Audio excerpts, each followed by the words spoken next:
Namo Vaha. Welcome to the beginning of another live Saṅgha. How are you feeling in this moment? Check in with oneself. Right now,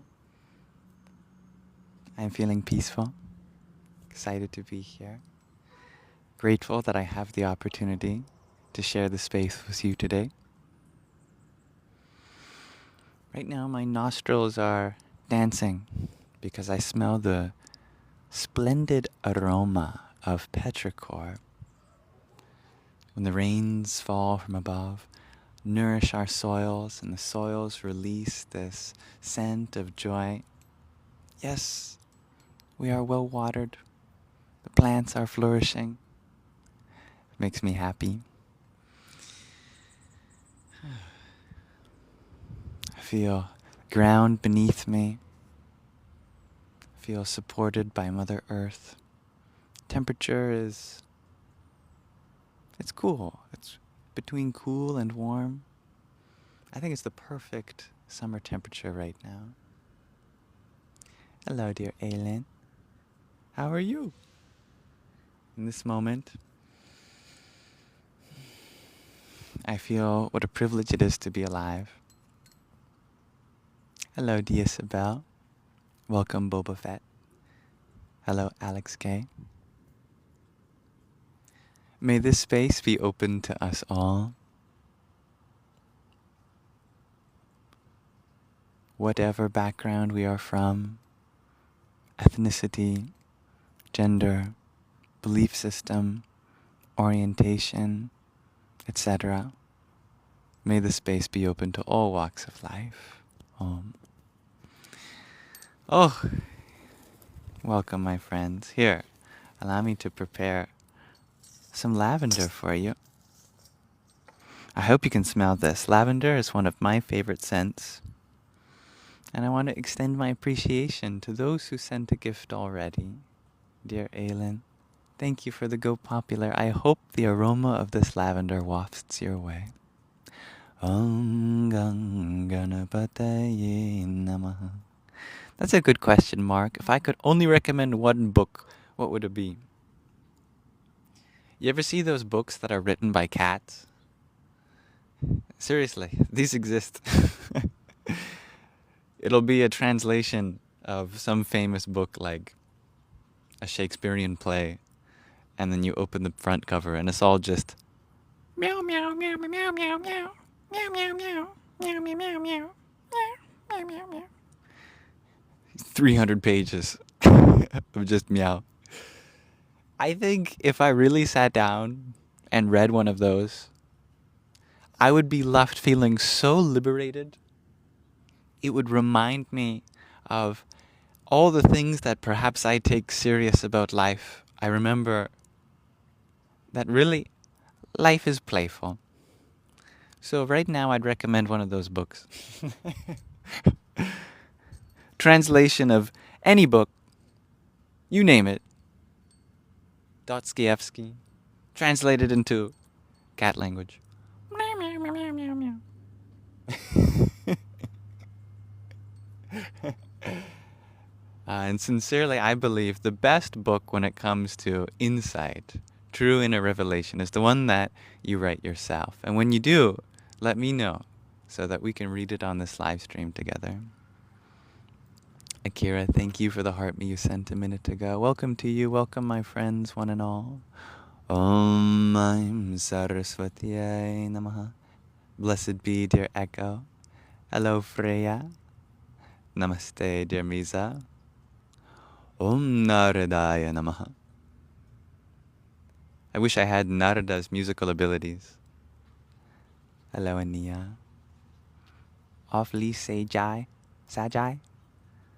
You share dried lavender is magic. Yeah. The aroma feels like it concentrates.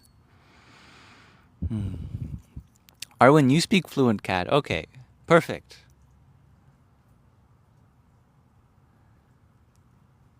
Mashallah, dear Ru. Hello, Finding Bliss. Thanks for allowing me to be silly, dear Mark. Here we got an in-depth question from Off-Leaf Sajai. Please let me know if I can pronounce your name in a preferred way. Thoughts of nihilism and absurdism. Oh, I think they go hand in hand. The overlap between them is the nihilists. They look at the world and they say, where is the meaning? One can look forever, and one will only find more places to look. The meaning itself remains effervescent. The absurdists come in and say, perfect, because that's the canvas for us to play. Hello, my beautiful cat, Sandy. Hi. You are coming in frame. How are you? Do you have anything to say to the crowd today? Oh, stretches? It's a good idea to stretch. I did that too. Hi. All right. I understand. Who likes being picked up out of nowhere? Boundaries. Thanks for saying hi, dear Sandy Beans. Oh, thank you. I like wearing red, dear Wimmy. I like wearing all the colors. Narayana, Narayana. Thank you, dear Jonathan, for the heart me that you had sent a moment ago. Yeah.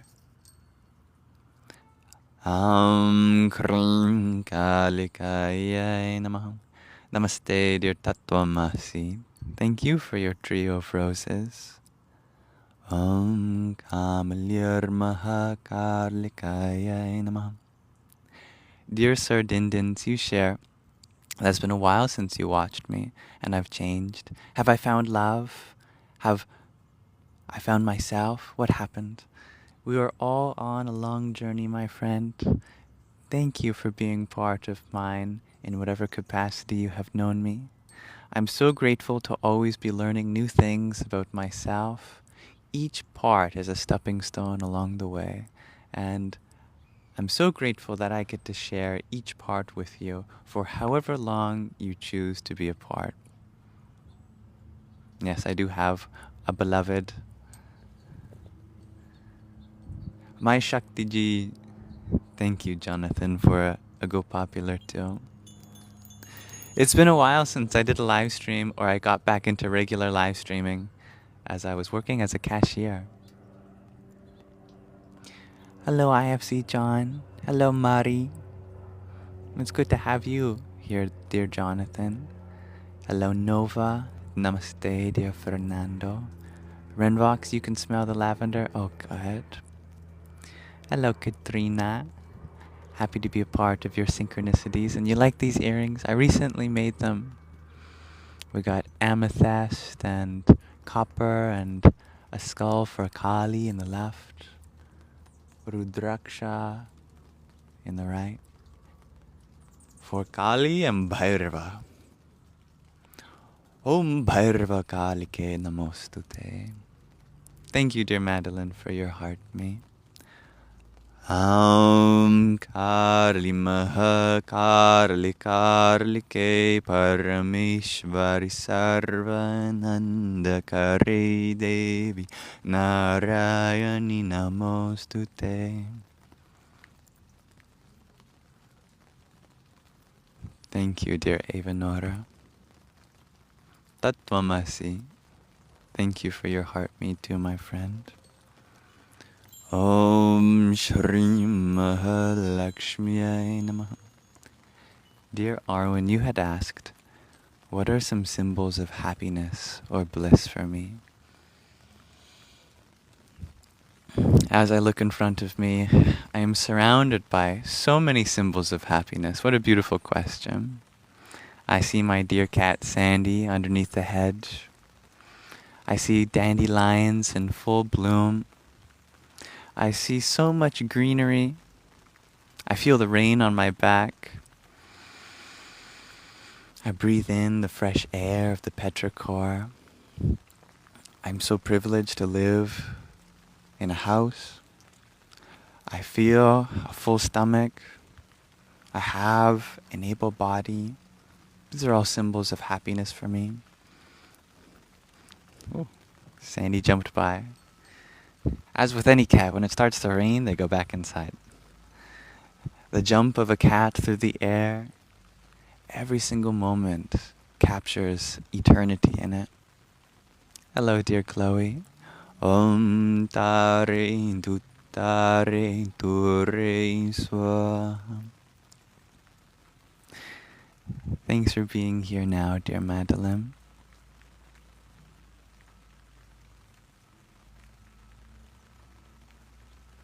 What were you asking about, dear Sandy? You were talking about different states. Please remind me. Rafi, you had asked a great question. What if someone disrespects your boundaries? All boundaries come with some kind of agreement. An agreement means I want to be here for you in this capacity so long as we're sure that we stay within this lane. The great visualization I have for boundaries is they're actually on either side of us.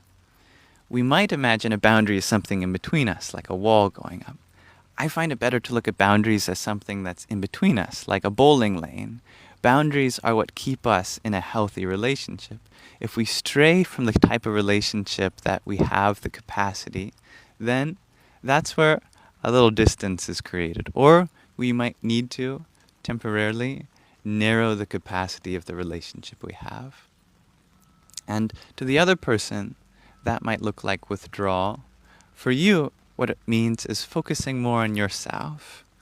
If being with someone in a certain capacity causes certain afflictions to one's health, where we need to heal from that, then of course we need to redirect our energy back inward to heal from that. And in the meantime, we rearrange the scope of our relationship for the time being. So, boundary is expressed communication of how we can have a healthy relationship. Where is the health of this relationship going to be? Crossing the boundary means we need to reevaluate what capacity you can be for them in that relationship. And it is about taking care of this incredible gift from Mother Earth, this body, this mind, so that we can be the best version of ourselves for the world. Hello, dear Gabriella. Rue, you're wondering about my cat's name? Sandy. Yeah. Speaking of Sandy, dear Sandy, our user, you talk about forests. Oh, forests are lovely.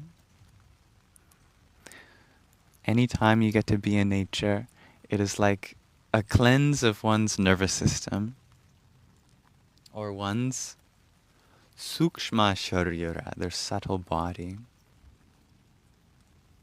Well, thanks for being here, dear Katrina. Thank you, Nova. I like that expression, dear Rue. A child of God is silly. I think God is silly, and I think God is like a child.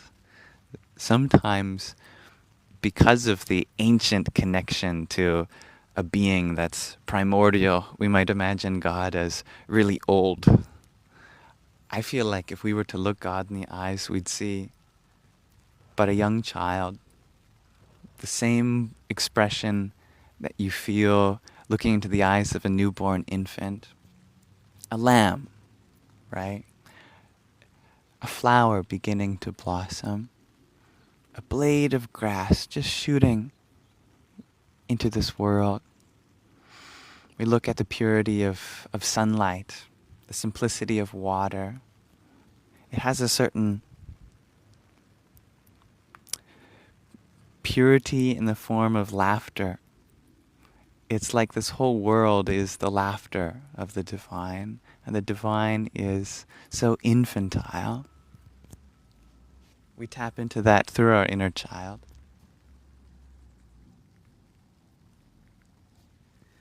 As I picked up Sandy a few minutes ago, Madeline, you share as a small woman, sometimes people think just because they can pick you up, that means they should.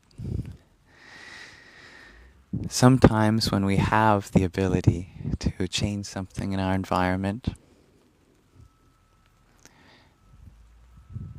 really, it's because our environment has manifested itself in such a vulnerable way. Vulnerability is a form of trust. Saying, I can be moved by you. This means I'm trusting you, that you only move me when necessary. When I have the ability to move myself, I shall move myself. When I need help being moved, then I shall ask. There's boundaries there. Yes, I was a cashier, dear Mark. Hello, dear Maria. Namaste, dear Onar. Thank you, Eva Nora. I'm so grateful you feel calm here. Hello, Hillary. Long time since the last time I saw you, dear Mark, with a C. The world's about to be a better place. That's right, dear Draven. Dear Nobody, thank you for the heart you sent a moment ago. Here's some lavender for you. Om Shanti Shanti Shanti. I'm grateful you feel calm here, dear Nisbi. I'm reminded time and time again that the world asks for a gentle version of me. Dear Evelyn, thank you for your heart, me too. Here's some lavender for you as well. Om Almatangyay Namaham. I'm maintaining my weight. Thank you for caring though, dear Pippa. I love food. I love my body. I make sure I get enough protein. I exercise. How was it working as a cashier, dear Katrina? It was very overstimulating. I'm so happy that I was able to do it for the time that I could and make sure that people get their groceries and essentials. That part made me happy. Thank you for your heart, me dear alien. Om Ham Jum Sah Turyambakam Yajamahe Sugandhim Pushti Vardhanam Urvarukamiva Bandhanan Mrityor Mukshijamam Mritpat. I'm happy you feel part of the space, dear Mbot. Mari, you ask, am I still a mathematician? Of course. I love math and the path that takes me. Dear Charla, hello to you. Much love, dear Corey Dean. Dear Butterfly, Butterfly, you had asked if I think that hell can be our own consciousness here on earth. As long as we admit also that it can be a heaven, it all depends in which process of transformation we are in. Sometimes we are right in the middle of transformation. It can feel very challenging. As that transformation is allowed to find its resting next state, it becomes a heaven. And we can reflect on all the heavens and hells we've passed through this life, all experienced through our consciousness. Consciousness is the place in which things can be suffering or things can be pleasant. What matters is how we cultivate our experience. Hello again, dear Sandy Beans. Dried off a little? You can come hang out under the umbrella with us if you want. Evelyn, thank you for the love you so much. Om Marjaraya Namaha. Salutations to the cat. Shanti, dear Onar. MJ, thank you for your heart me. And hello, my lovely Sandy. Here's some lavender for you, MJ. Om Simhaya Namaha. Salutations to the lion. Yeah, my microphone is a little smiley charm. Greetings, dear faithful being. Hello, dear tides within. I still feel quite young. Yeah, and then If you knew me years ago, in this body, I was even younger. Hopefully now, I'm also even younger, just in my connection to the inner child.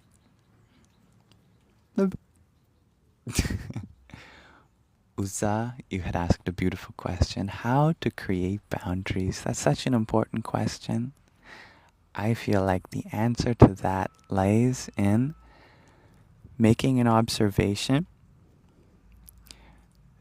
If someone is doing something in a certain way, you express that. You say, hey, when you do this, so that's step one, I feel like this.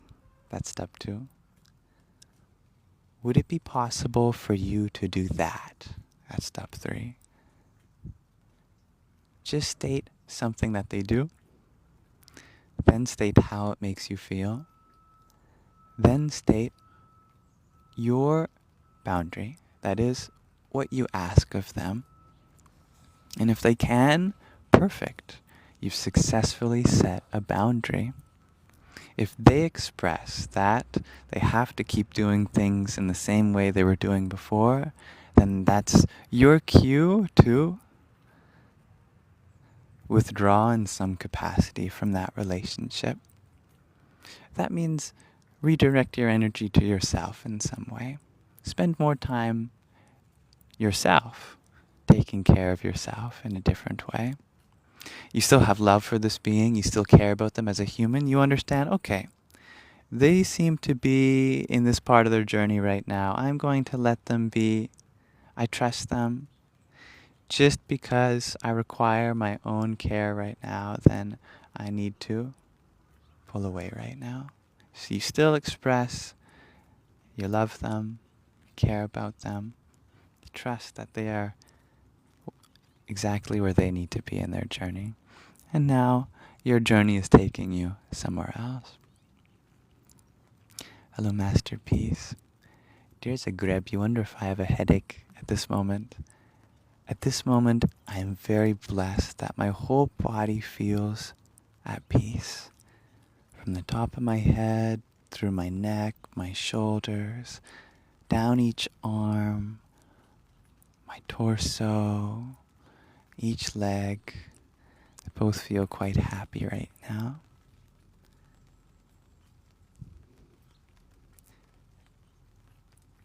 Dear Badrian, you had asked, what is the difference between the absence of ego and the ego believing it has disappeared? That's a really good question. The truth is that the ego is always with us. The ego is our sense of self. And although certain schools of thought have a very big focus on describing the ego as something that needs to be dissolved, I have found that such a path actually turns me into a person that is different from the one that truly allows me to feel happiness, kindness, patience, peace, love, and all these good things. And the only way that that was able to happen in my experience was actually through a process of embracing the ego. And in yoga, that's called the path of pravrti. There's two paths in yoga, nivrti and pravrti. Most people have heard of nivrti indirectly, which is the path of trying to quiet the mind, the path of trying to dissolve the ego, the path of trying to transcend this world. That's the path of nivrti. I have found that path perhaps to be helpful for some people. For me, I find pravrti helpful. Pravrti actually helps us become grounded into this world, to help see the world as a divine and beautiful manifestation where we're here to be curators, creators, and in service to the whole. May this world be a most wonderful expression of the divine self that we are all emanations of. And our ego, therefore, is our unique, cultivated sense of self. Whenever you meet someone and there's something so unique about them that only they could embody that principle or that lesson or that perspective, that is the ego in service to the whole. And at that point, it's very present, and it becomes a tool that we use to channel our light and our love. The word for ego in Sanskrit is ahamkara, and it means the creator of the self. And so we're all here to be creators for that self within, the aham, that I-ness, that consciousness.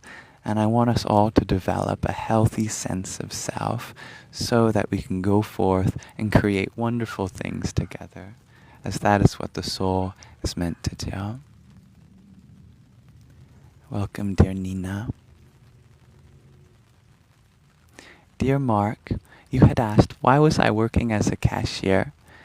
Was I making a living from preaching and spreading my wisdom? Well, first of all, thank you for calling it wisdom. I feel like I'm very early on in my journey, an eternal student, just learning with you all. Thank you for allowing me to be here with you. And that's exactly why I decided last week that I wanted to spend more time doing these live streams. Because although being a cashier was a consistent source of income, it took me away from my path, which really allows me to feel whole, allows me to be in a greater service, in a greater place to exercise what gifts the universe has endowed me. And so I'm now officially full-time being here in whatever capacity I can be. And that is such a blessing, such a privilege. We'll see how I make it work. I've got lots of ideas, and I hope you all stay tuned to see what comes of this community over the next little while.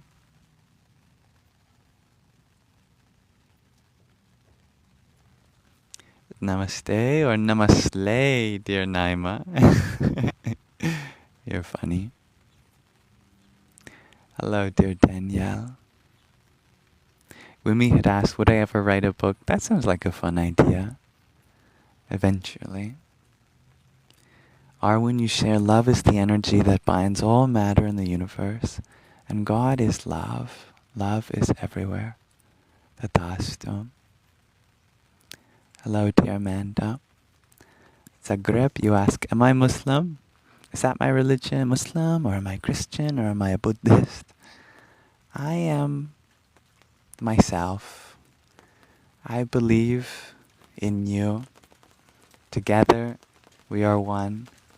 Muslim, Buddhist, Christian, everything between and beyond is all one truth expressed in many ways. And we can pick and choose our path as we please. Oh, the rain is so relaxing. Jammy Bat, you had asked, what's my zodiac sign? It depends on which astrological system. If we go by a tropical astrological system, like what most people do in the West, then my sun sign is a Libra. If we go by a sidereal astrological system, like Vedic astrology, then the equivalent would be Virgo, and that's where the sun actually was in the sky at that time. If we go by a different astrological system, or we care about different celestial bodies than the sun, then we might get a different answer. And if we use different constellations, then that would change too. Dear Atta girl, you had asked, how can you find meaning in life when you're so uncertain about the future and feel so insignificant? My dear Atta girl, we talk about meaning as something that we try to find, yet I have learned it's something that we create. Uncertainty that you're feeling means possibility, right? Uncertainty means many things could happen.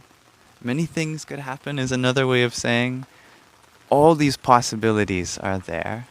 And if you feel like only one of them is meant to be, then I want you to affirm to yourself that any one of them is meant to be.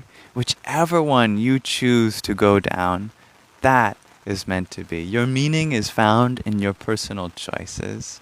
Your significance is in so much. If we zoom out, it may seem like we are so small and the world is so big. Yet if we zoom in and be present, we see how big this moment truly is. Our body is like a whole universe. Trillions of cells, right? There are more cells in our body than there are stars in our entire galaxy. So this is a very significant creation.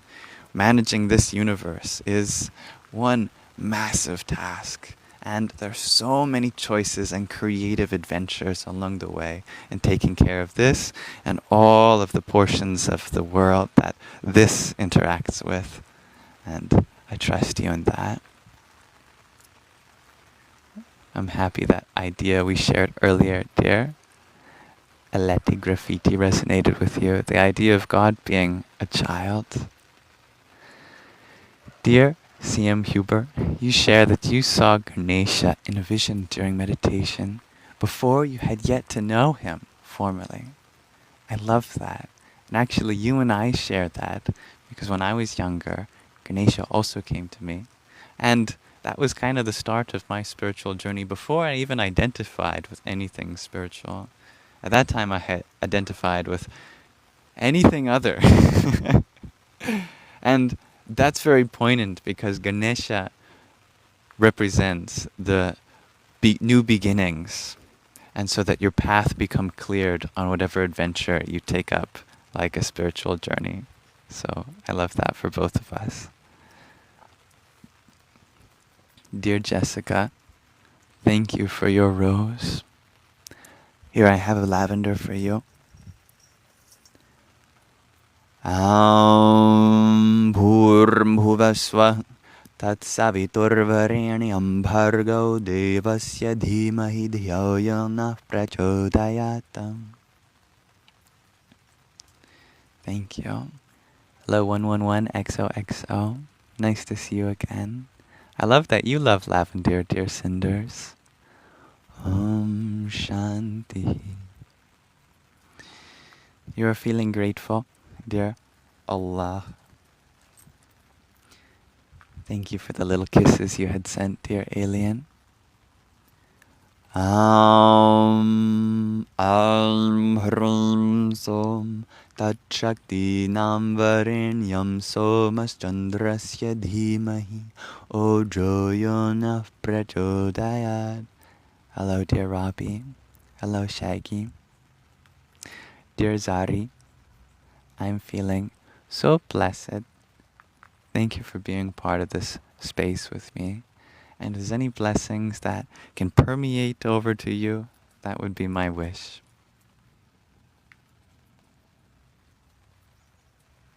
Zagreb, you had asked, whenever I had a job, did I ever get any tips? Well, I was very surprised when I was a cashier how many people would express for me to keep the change. There's some really generous people out there. I know it's tough to buy groceries for many people. Some would buy groceries and then with whatever bill they had, they say, keep the change. And that added up. I actually saved all of that and then I put it on my altar so I could really see the generosity of people. And it added up to more than $50 of just change that people had given. And I'm in the process of putting it into a little savings account for my partner and I to one day travel the world together. Inspired by the generosity of the people that would come through the store. Oh. Your presence has been missed too, dear Evelyn. Thank you, dear alien, for the rose that you had sent. Om Mitraya Namaha. Dear Kristen, thank you for the heart me you had sent. Om Ravaye Namaha. Dear Badrian, you had asked, is enlightenment a discovery of truth or simply the end of the need for certainty? Perhaps both of those things are the same thing, just expressed in two different ways. Yet, both of those expressions all seem to state enlightenment from a perspective of a single moment of time, a discovery, or an end. A single moment of time comes and it goes, right? What is everlasting? Only that can be true enlightenment. And what is everlasting is more than just a single moment of time, a single event. It is of some practice, some process that once realized continues in this way. To me, a very simple example of such a process is the true and full commitment to being and cultivating as wonderful of a world as possible, of embodying the spirit of curiosity and infinite bliss everywhere we go, of being in service to the whole. This is an eternal journey, and if we fall in love with that, we taste enlightenment. Dear Efri, you share the question, what are ways I keep myself grounded and humble? You share that today's society offers many ways to a high ego. It sounds like my live stream is making some noise. What is this? Who knows? TikTok stream will come. Yeah. I think that I know what you're saying about a high ego. I like to reframe the word ego in a positive sense.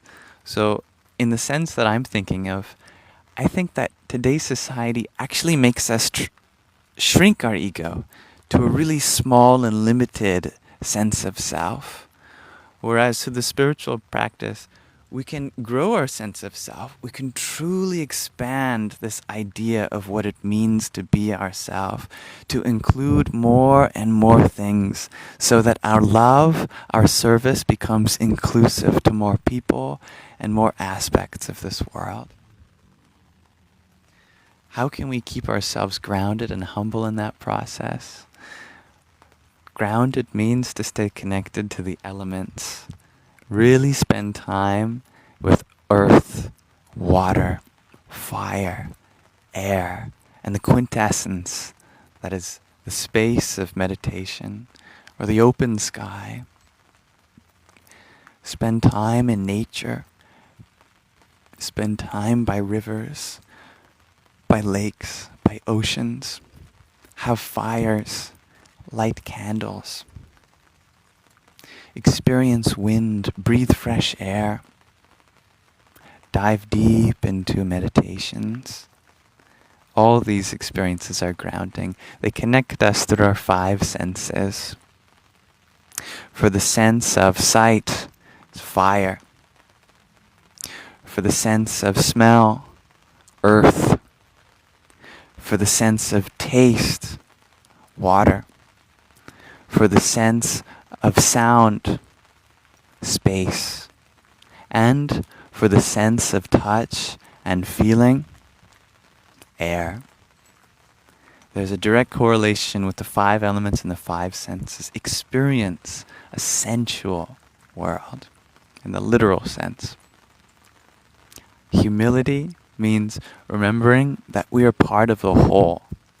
We are here to look up to everything. Even a flower so low to the ground, can we look up to that? Can we see the flower as this big and luminous being that we can bow to the divine in?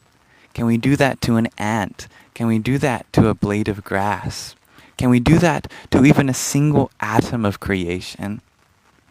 This allows us to remember our part in a much bigger whole, and that we're all trying to play the role that we can.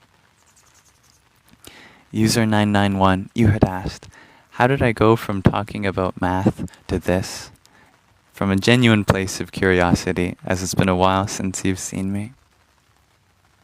For me, math has been one stepping stone in my journey, And mathematics led me deeper into some really fundamental ideas about the way the universe and perhaps my own consciousness works.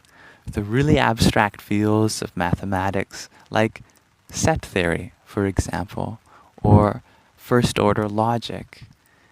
If we apply these concepts and see the essence in a foundational way as to how those ideas are more than intellectual symbolism and actually the basis for the construction of the reality we experience itself, we can get to some pretty profound realizations that border on spiritual ideas. And when we cross that border into the territory already explored by spiritual traditions that have thought about that essence thousands of years before the mathematics was put in place, then we step into a world where we can have this play day, having fun, reading spiritual scriptures, seeing how there's a deep mathematics in terms of the foundational ideas to reality that these ancient traditions show us. One of my first thoughts in transitioning from a mathematics mindset to a spiritual mindset was the idea that the Buddha must have been the greatest mathematician.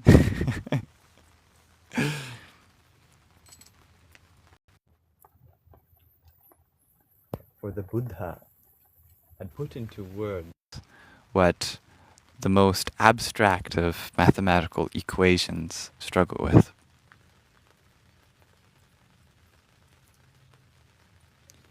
Thank you, Alien, for the divine fingers that you had sent.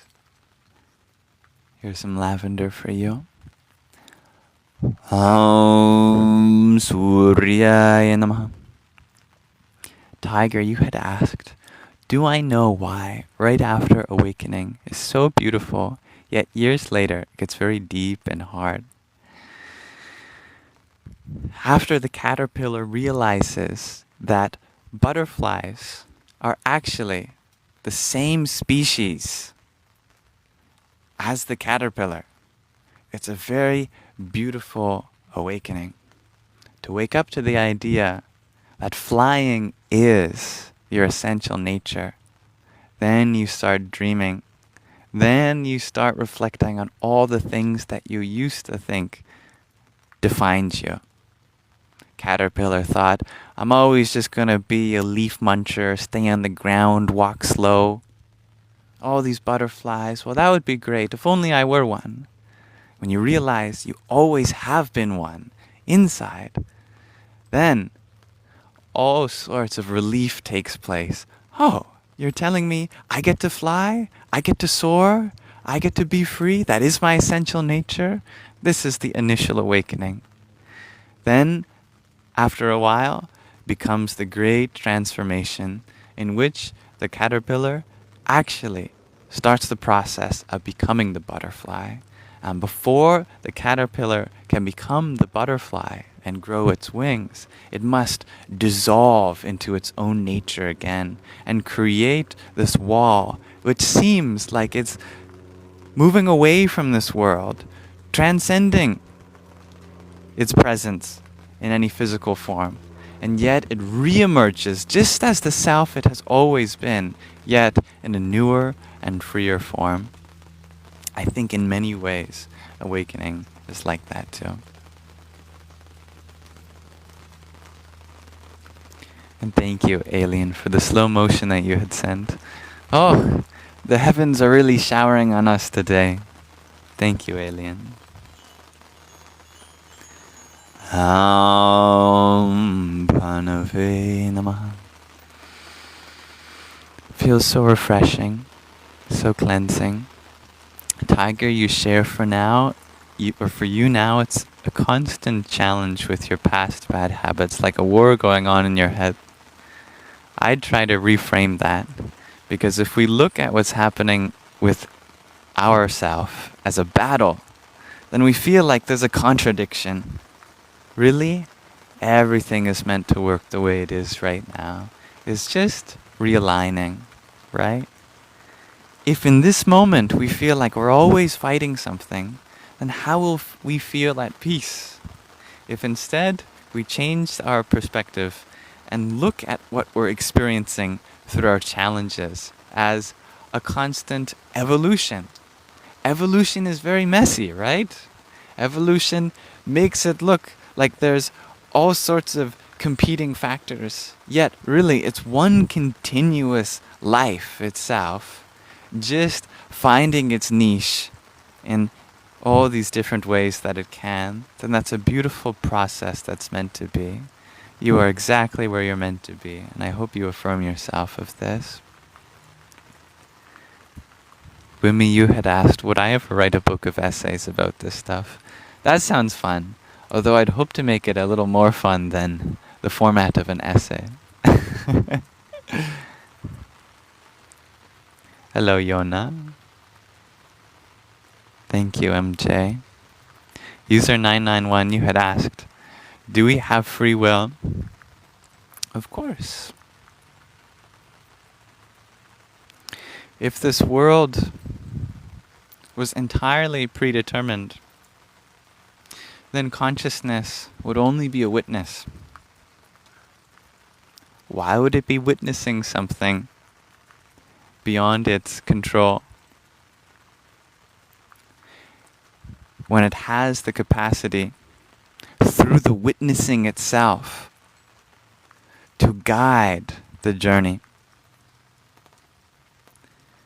What you are aware of changes in your field of awareness.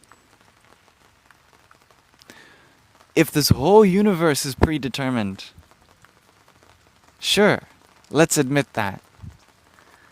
Let's also admit infinitely many universes that all branch through every possible change that could happen through each moment. And your awareness goes here, it goes there. It continues branching on all these timelines. Maybe indeed each timeline happens in one particular way, yet consciousness flows in whichever timeline it gives itself to. Even now you are doing this. This is the highest power we have, our Adi Shakti. This means that beyond the body, beyond the mind, you are that which directs this whole creation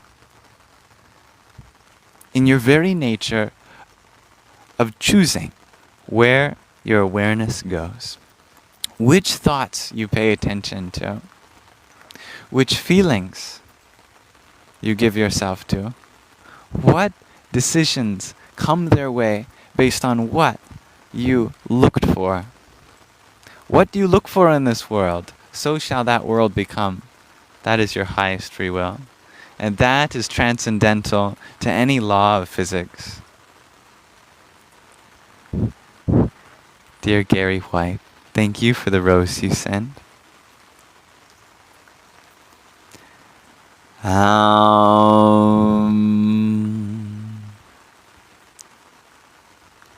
Khagaya Namaha.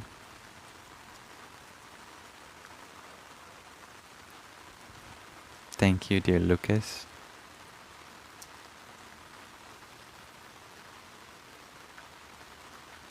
Amanda, you had asked, do I think they found a dragon? Who is they? See, if this is a current event, I'm only aware of the current events that are in my local community. This is where the universe placed me. This is where I have to attend. Wherever you are, I get to hear of what's happening for you. There's a great metaphor, though, of a dragon within ourselves. How to tame one's dragon means how to cultivate an internal being that is a mind, that is our sense of self, that is in service to the whole. A dragon is a wonderful creature. Dragon is a possessor of great treasures and powers. Yet, when there becomes a relationship that could be more healthy, there's a certain struggle between the dragon and the beings around the dragon, then of course the dragon turns against them. Yet, if the dragon becomes allied with the beings around them, if the mind, if our sense of self becomes allied with the greater whole, then it shares that wealth, it shares its powers, becomes a friend.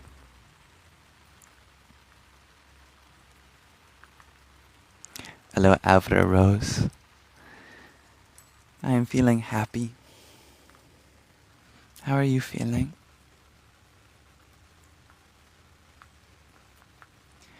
Dear Tal, thank you for your heart me.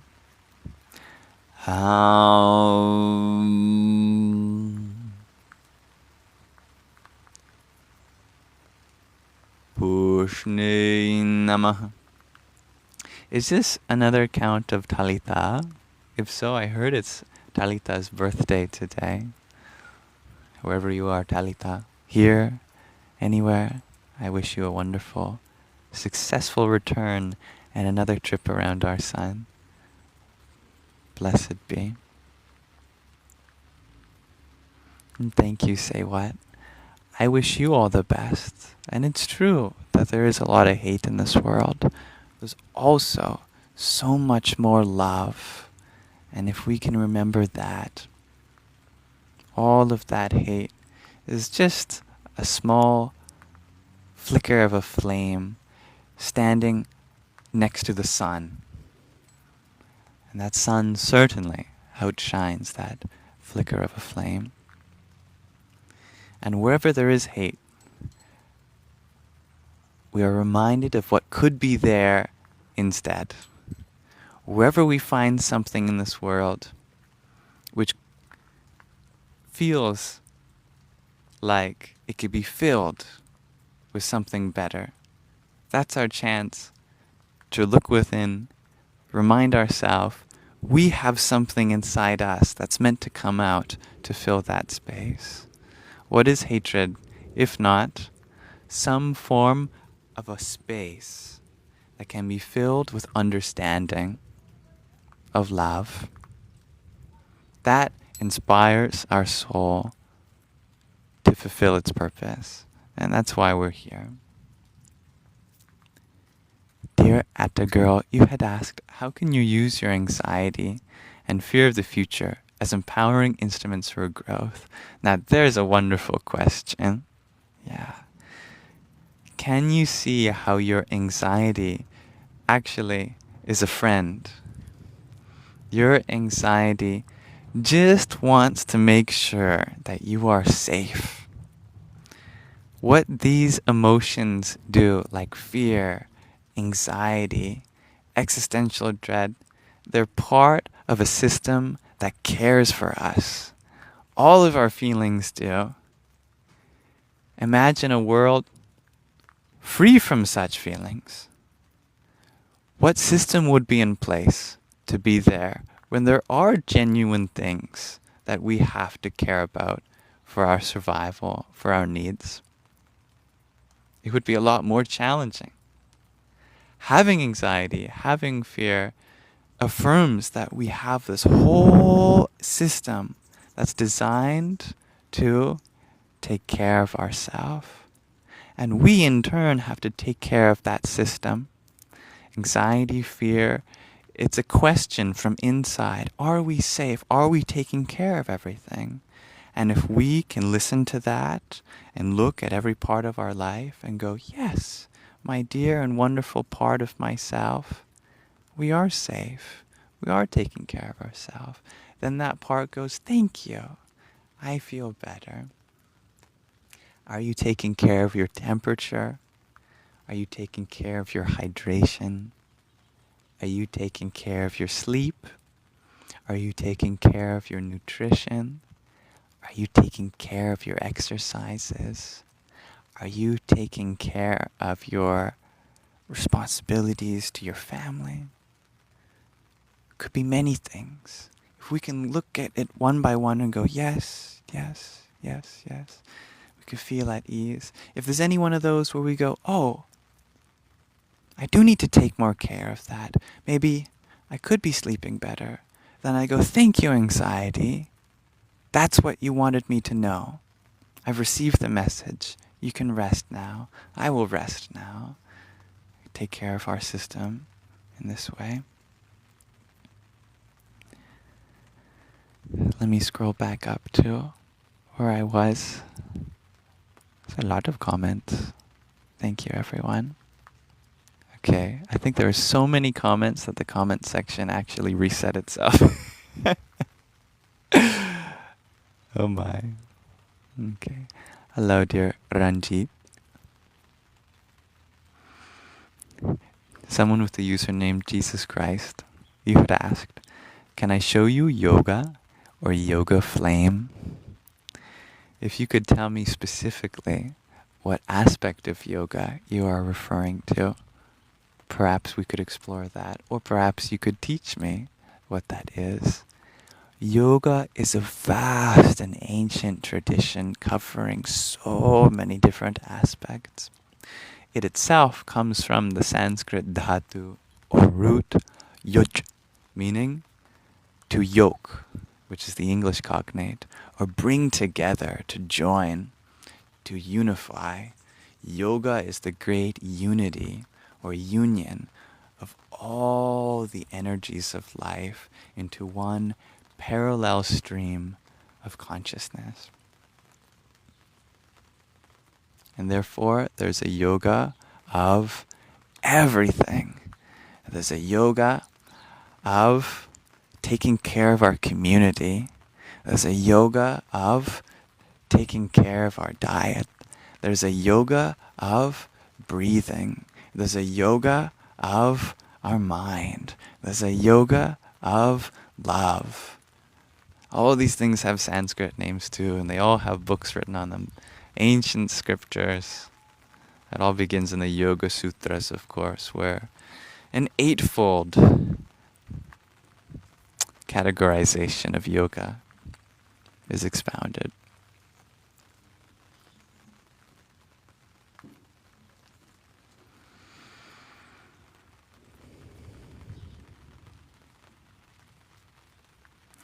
Azexis shares that one may awaken 10,000 times and begin to hate humanity. Let's all hold space for that idea just for a moment. Let's ask the question,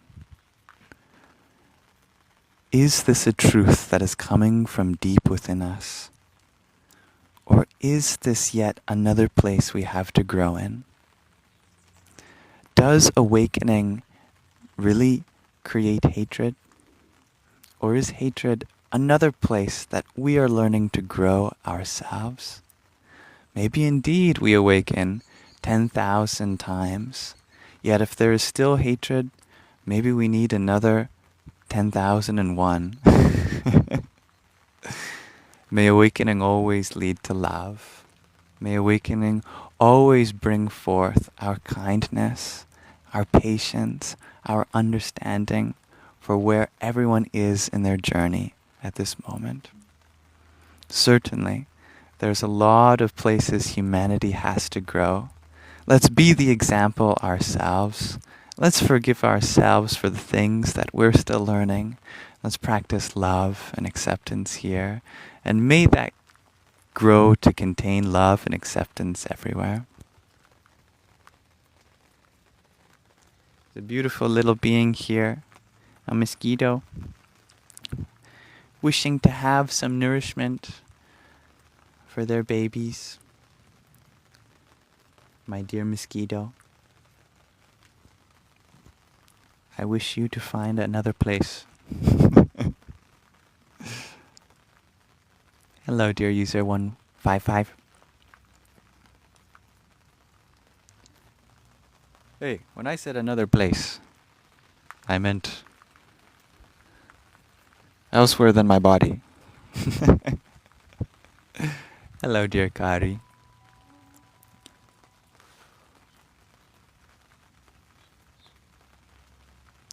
Davy, you had asked, what does the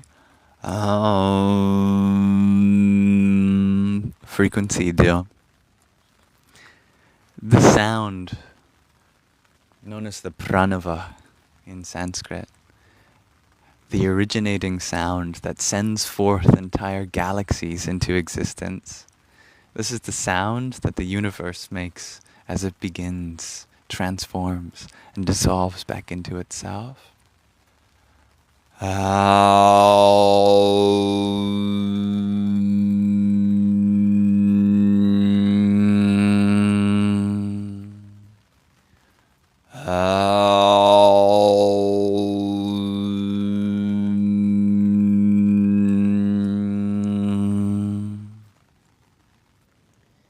So, in that sense, it does everything.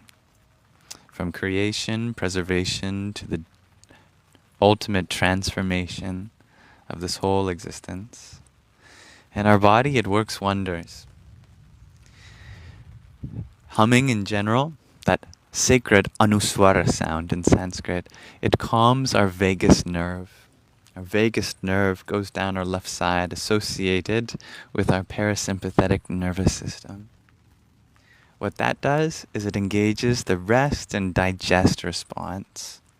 It allows us to feel at ease, to relax into ourself, and begin the mode of processing.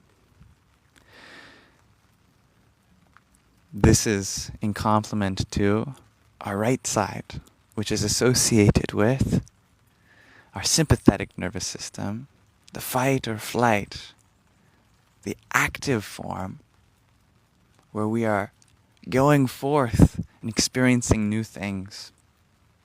The rest and digest response that allows us to accept all that has been and just distill the essence of our experience back into something simpler again. It's a great understimulating experience.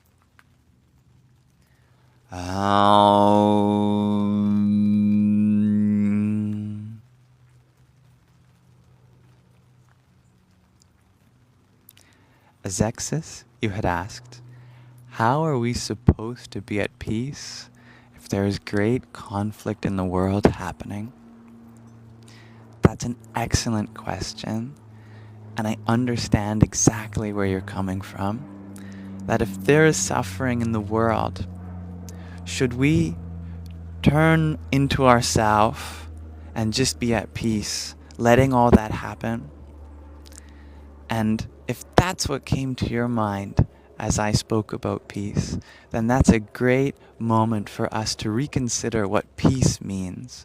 Because peace is something we give to the world rather than something we give to ourselves and stay away from the reality of the world. Indeed, peace is something we bring for the conflicts of this world. For indeed, those conflicts need peace. Peace is an active process. Peace is something that we cultivate in order to be the version that is able to make the decisions for ourselves and the world around us that makes it a better place. For if we are in peace, then in peace we can transform the world. Peace is the principle that should guide us into making the world how it is meant to be. For if we make changes in any other state than peace, then we draw from that state rather. If we are coming from a place of sadness or anger or fear, then it is sadness and anger and fear that we are bringing forth into this world. We can only add to the world what is inside us. And so cultivating peace from inside us is how we make the world more peaceful. And peace means having an open and accepting emotional environment to hold love for everyone in whatever they're going through. We see, we hear, we feel the conflicts, the struggles. We attend to it with a kind of generosity of spirit. We acknowledge where everyone is at in their journey. And we say, how can I help you? How can I draw forth from this basin of love that's inside me? How can I attend to you? What can I do for you? How can I be the version of myself that is in its fullest potential to exercise its gifts and be present with you? This is what it means to be peaceful. Peace allows us this ability.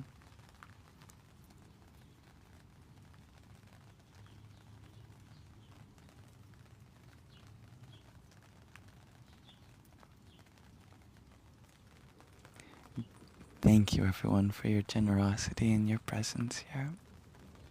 Thank you for allowing me to be here.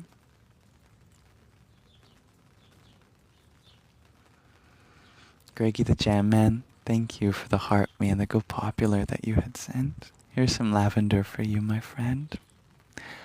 Hiranyagarbhaya Namaha. Like to play. Thank you for the rose that you sent. Here's some lavender for you too. Marichaye Namaha.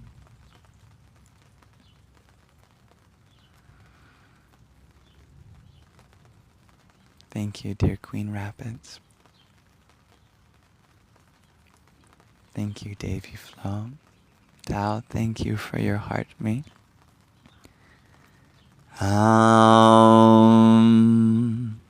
Adityaya Namaha. It is your birthday. How wonderful. You are blessing our space, being here on such an auspicious day for you.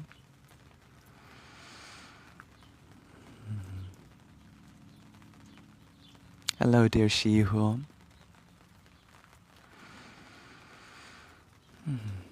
I'm so grateful that you're okay. Even with such an accident in your life, dear, I love yourself. Less than an hour ago this happens. Oh my goodness. Your nervous system is still processing that. Well, over the next hour, may you tend to it, even if it's okay. Sometimes it feels okay because immediately after it was still bracing, and then sometime later it can feel like some of the pain starts to arise. Really take care of it. Take care of one's nervous system. Sudden moments like that can make deep impressions on our subconscious too. Do something peaceful for yourself. I love that. You wish good things for the driver too. Thank you, Greggy the Jam Man, for your rose. So much rushing in life. All good opportunities to slow down. Hello, you Baldeska. Namaskaram, dear Kung Fui. Dear, often you share that you suffer from really bad body dysmorphia and you don't know how to help it. You always body check.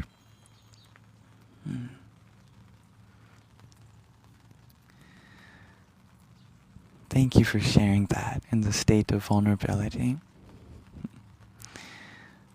One of the things that really helps me stay in check with a healthy perspective of my body is to remember that the body is something that was given to me.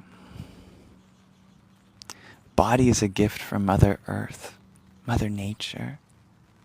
And when you look at Mother Nature, you see her soil, you see her leaves, you see her mountains, you see her valleys, you see the ocean, you see the rain, you see trees, you see shrubbery and vines and moss and grass and butterflies and tigers, everything between and beyond. She is beautiful. She can look this way, she can look that way. She loves to be diverse in her forms. Every tree looks different from every other tree in the way it branches, and the texture of its bark, and how many leaves it has. And even if that tree were to move over to the left or to the right, the whole forest would look just as beautiful. It can be arranged in infinite ways. Mother Nature occupies all states of beauty in every arrangement. You are part of that. And your body is allowed to look and feel in a unique way from all other parts of nature too. So take care of this body rather than from the perspective that it is you, and now from the perspective that it is a gift that Mother Nature has given you. And if you were a gardener, are you going to try to trim a flower to look in a certain way, or break off its branch because that part looked funny, or try to dye the flower a different color because it was pink and you wanted it blue? Rather, as a gardener, in love with this gift of life that is a flower, you simply attend to what it needs. Does the flower need more water? Does the flower need more nutrients in its soil? Does it need more sunlight? Does it need more air? You take care of the flower, it becomes more and more beautiful. We get to experience its gift in its full splendor. Take care of the body in that way. Look at the body as though it's a blossoming flower. Thank you, Linda Lou, for the rose that you sent. Here's a flower for you.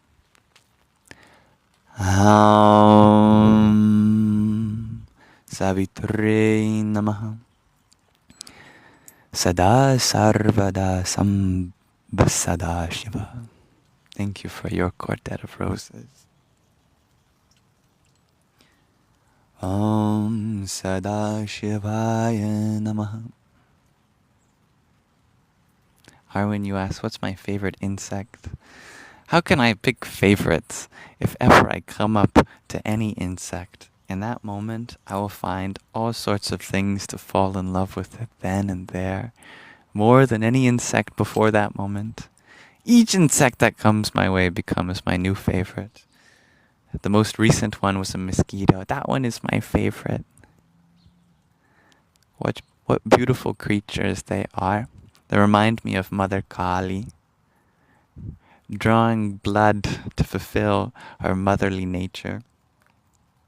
Deep connection, deep symbolism of rakta, of blood, as this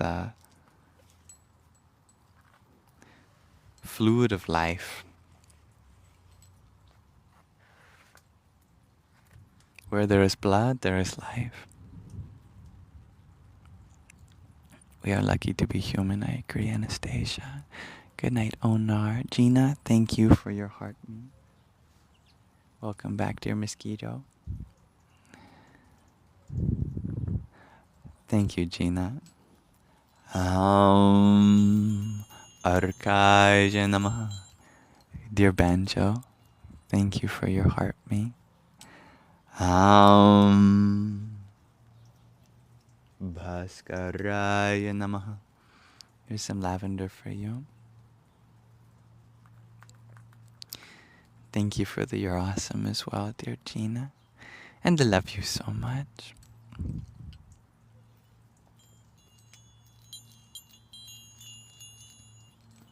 How synchronous that you've been training the last 2 months, dear. I love yourself. So that this injury was more able to be received in such a way that you have the strength to endure it. Thank you, Anastasia, for another rose. May all gifts be sent only voluntarily from a place of giving, so long as you feel free in your heart to do so. Any is beyond my expectations. Deeply appreciated nonetheless. Thank you. Sum Suryaya Namaha. Thank you. I love yourself for your heart, me too.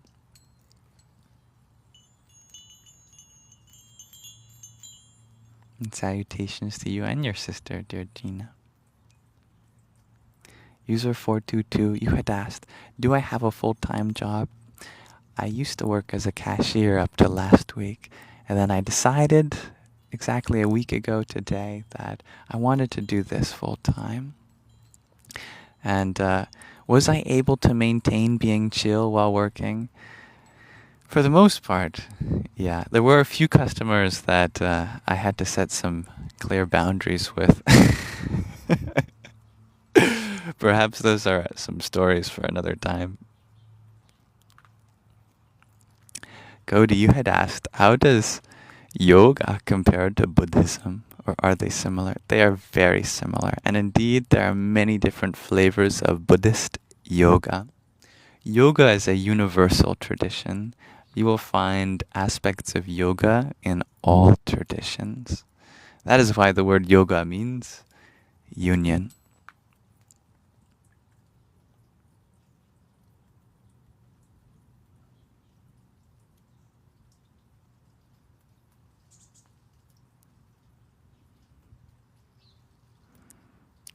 Thank you, dear Gina, for another rose.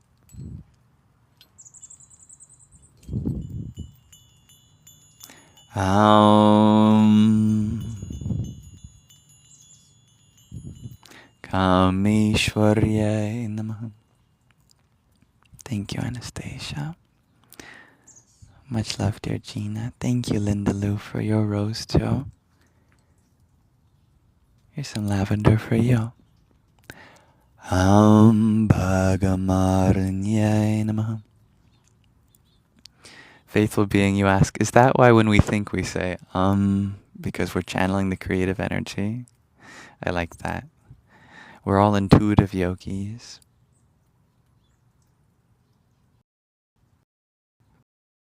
That girl, Biba, thank you for the quartet of roses you had sent.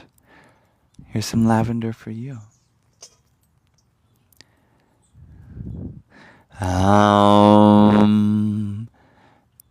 Nitya Klinaya Namaha. We only need art. I love that, Kung Fui.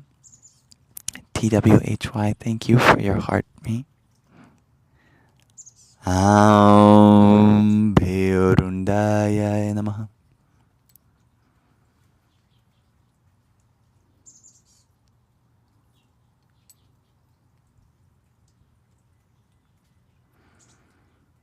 Tony the Tiger, you feel sad.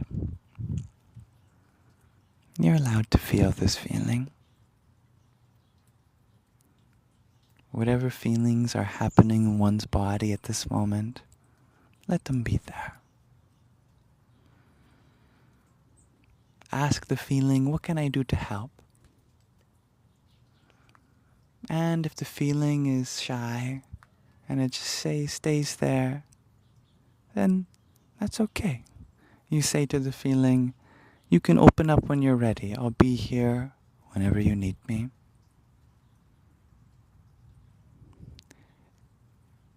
Dear green-eyed feline, thank you for your heart me.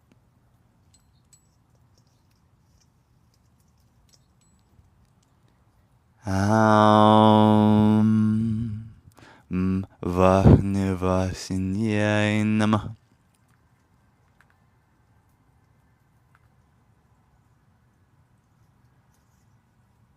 Thank you for your club cheers, dear Anastasia.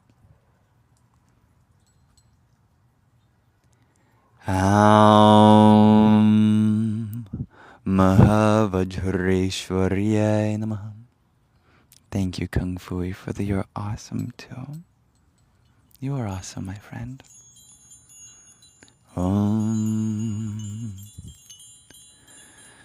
Shivadutiyai Namaha. Thank you, Anastasia, for another rose.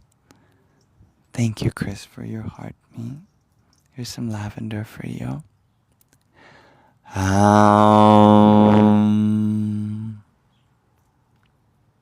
Twaritaya Namaha. Amalia, baby, it's the first time seeing me on your For You page. Welcome. Hello to everyone who has known me before. Hello to everyone who is getting to know me. Make yourself at home. connect with the community, and you are free to come and go as you please. Whatever part of your journey you wish to make this space, may the space open up to you in that capacity. I love chanting to Kali, Tirsiche. Kali mantras are some of my favorite mantras.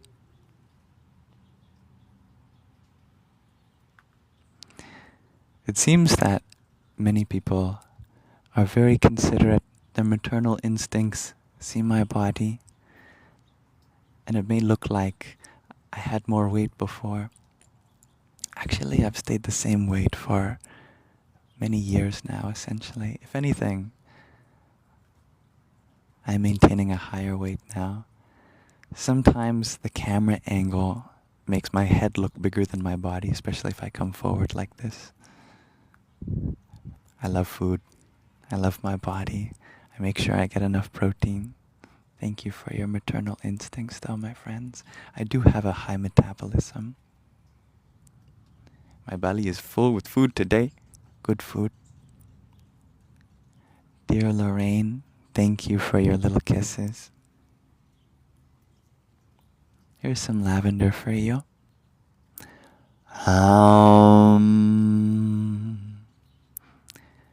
Kula Sundariyai Namaha. I know everyone is coming from a good place. Thank you for your finger heart, dear Chris. Nityayai Namaha. And for the You're Awesome. Nico, you had sent a sea of love. Here's some lavender for you, dear Nico. Nilapata Kinyai Namaha.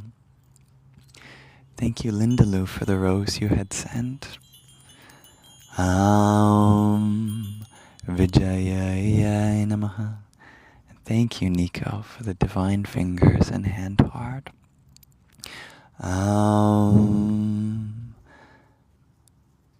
Sarvamangalayai Namaha. Kuli, thank you for your heart me. Here's some lavender for you, my friend. Dvalamalinyai Namaha. Thank you, Nico, for another sea of love, my friend. Thank you, Lorraine, for your 24 roses. All gifts are beyond my expectation.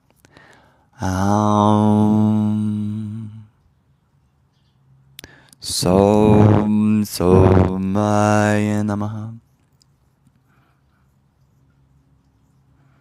Thank you, Jewel, for the heart me you had sent too.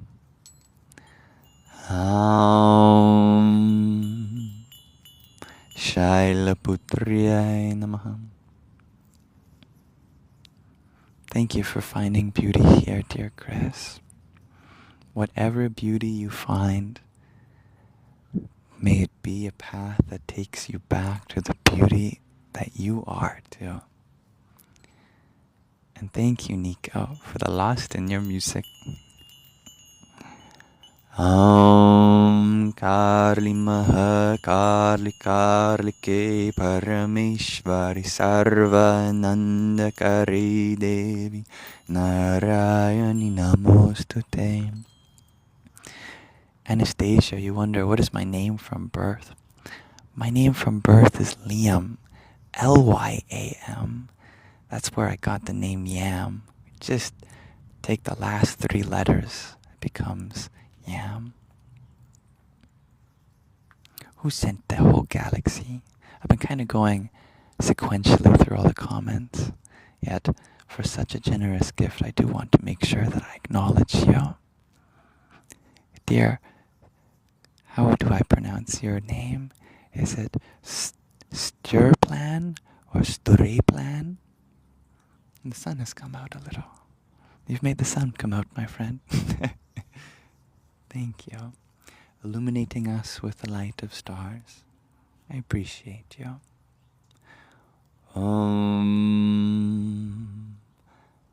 Gamma Maim Hrim Shrim Hum Phat Karim Namo Bhagavate Dushto Tishta Chandarlini Shrimatangeishvari Sarvajana Shankari Swaha. Oh, I'm grateful you find calmness here. It's wonderful. If there's anything I can do, it's at least be a calm presence here. Okay, let me scroll back up to where I was. Jayama, dear Kuli.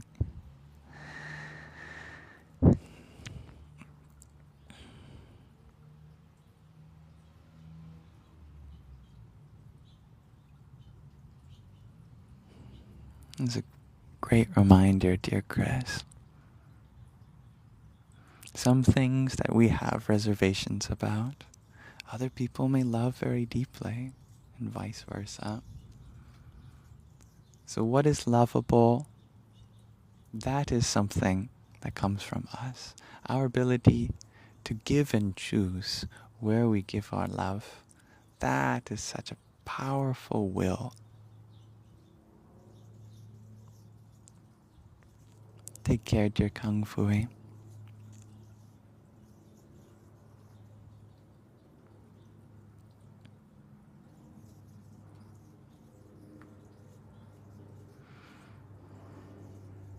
Thank you, dear Gina. Tatvamasi, you had asked, what is the relationship between yoni, subtle body, Shakti, and Shiva? Now we're getting to some good and challenging questions for me. Thank you. Let's break each down, right? The yoni is, of course, the complement to the lingam in the divine union between Shiva and Shakti. Shiva is divine masculine, Shakti is divine feminine. Shiva is represented as the lingam. Shakti is represented as the yoni. Lingam representing ascending energy. Shakti is representing descending energy. The yoni is one incredible example of where life descends. We're talking about the process of birth, right?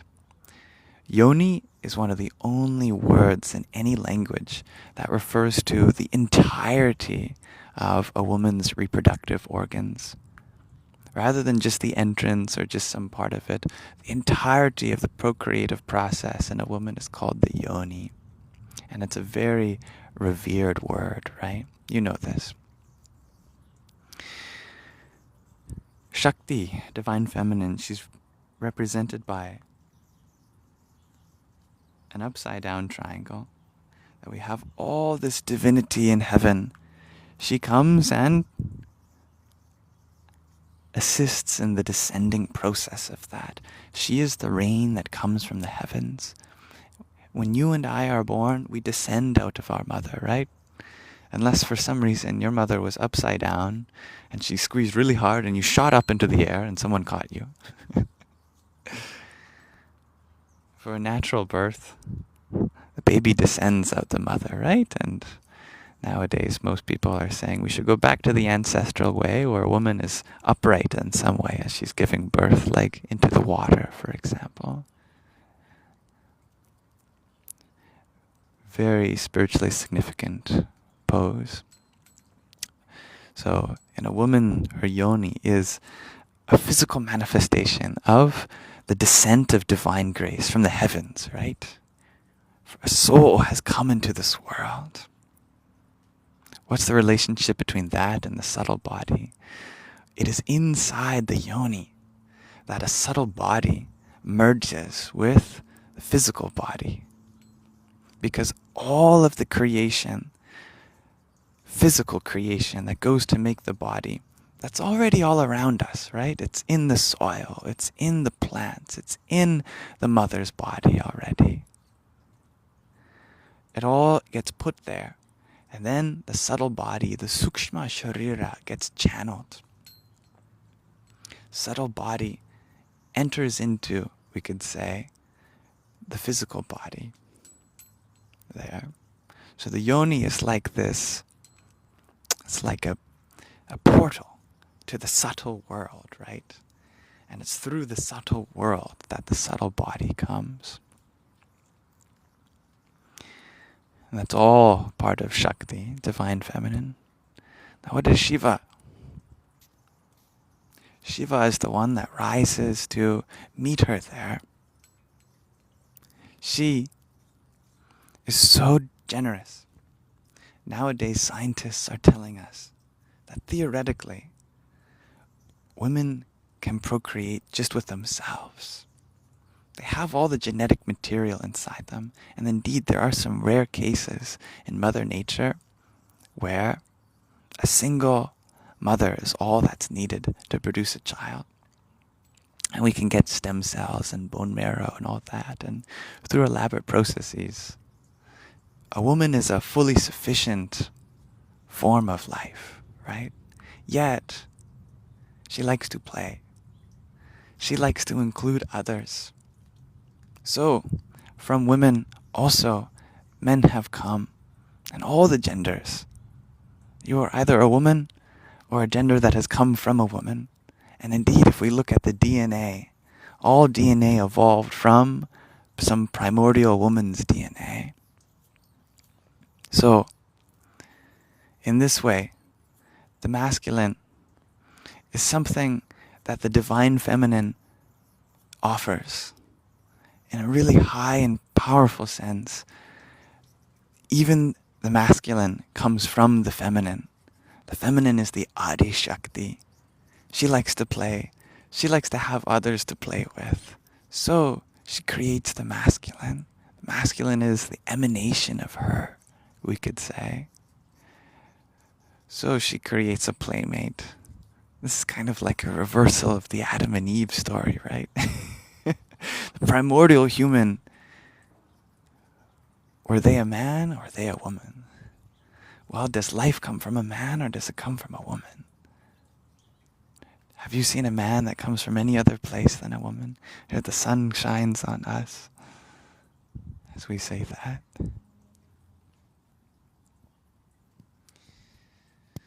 So, women provide opportunities for all sorts of diverse creation to exist and play with her.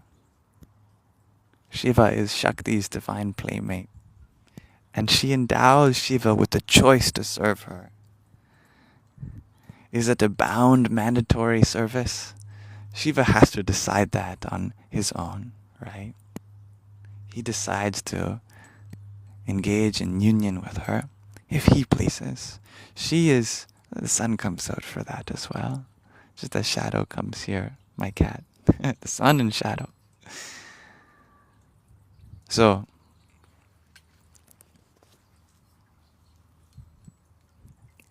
we've opened the door to explore the relationships between Yoni, subtle body, Shakti, and Shiva. There's so much more we could explore. Dear Chris, thank you for your rosa. Here's some lavender for you.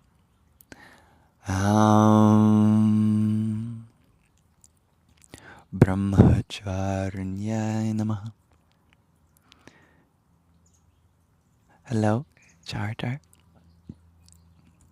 Pardon me. Crystal, thank you for the heart me that you had sent.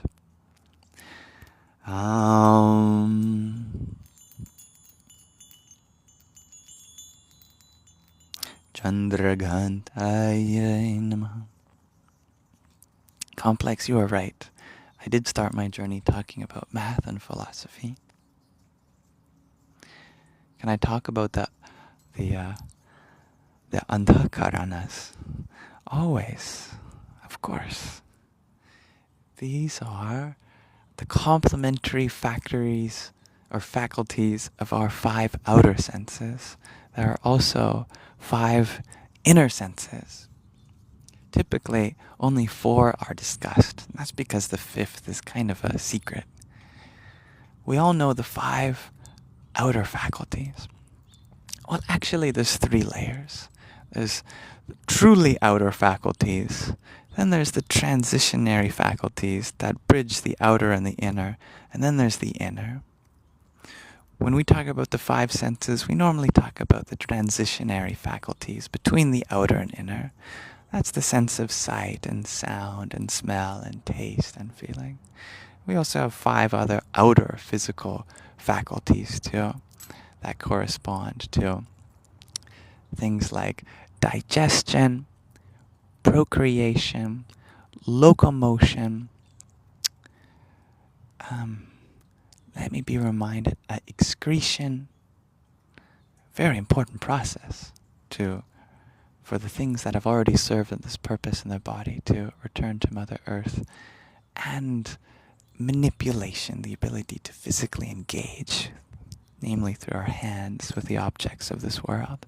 Those have an interesting relationship with the five senses we normally know. There's also five inner senses. Five inner senses we also know. It's the mind, the intellect, our sense of self, our identity, our memory, and then there's that secret fifth one.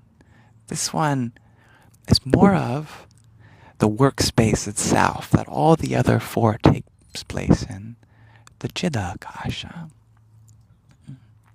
Understanding these five inner senses, these inner faculties, allow us to point in the direction of our highest self, the consciousness itself that pours forth in this order.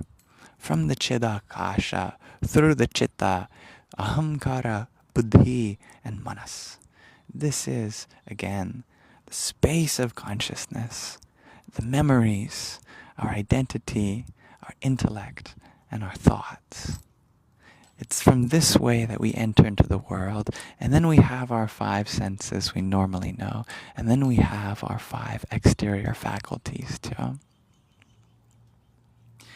The inner ones help point the way back to our highest and most simple aspect of existence. That is the supreme originator of reality, consciousness in its purest form.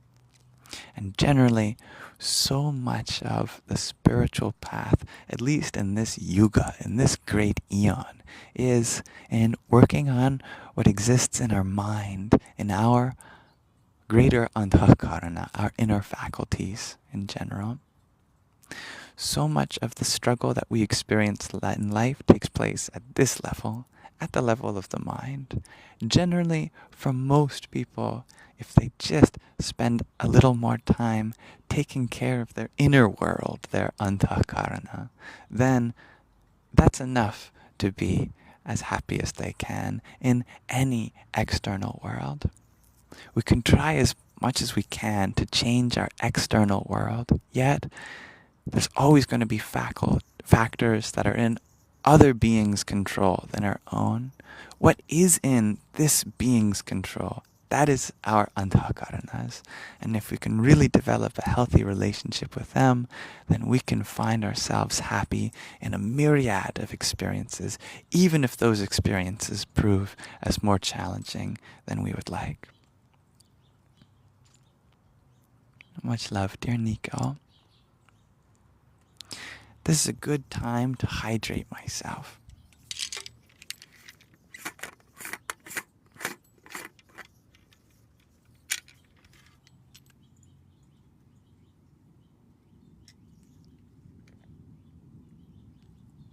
If you would benefit from the reminder too, drink some water.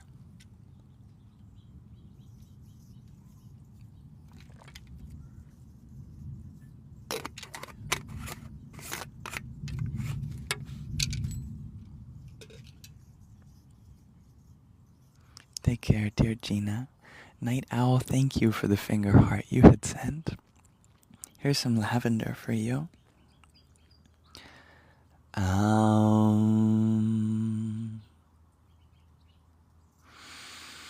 Kushmandaya Namaha. Hello, dear Tamra. Thank you. I feel very blessed with good health. I wish the same for all of you.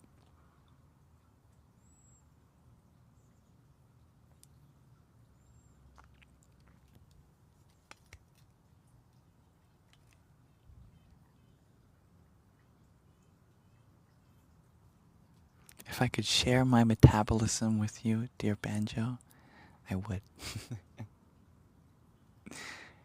Dear Moonflower, thank you for your heart me.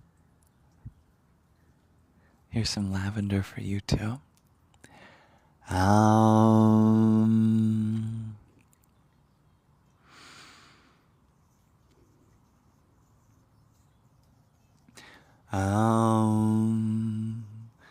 Skandamatri Namaha.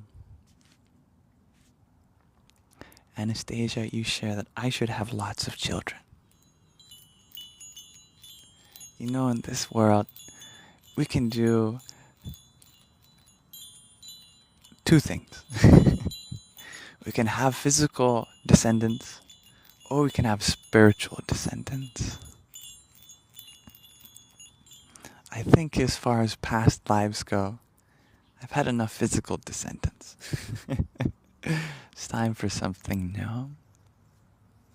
Julia, you had asked, is this Buddhist? This space takes inspiration from many traditions. If you are Buddhist, I welcome you here. If you are from any other tradition, I welcome you here. I take particular inspiration, at least in terms of my vocabulary, in the way I express what are otherwise universal spiritual truths that can be found in all traditions, from Shakta Shaiva tradition. That's the tradition that focuses in the simplicity of viewing the world through the relationship between the divine feminine, Shakti, and the divine masculine, Shiva, with a lenience towards Shakti, divine feminine, as that is what I see today seems to be needing the most attention.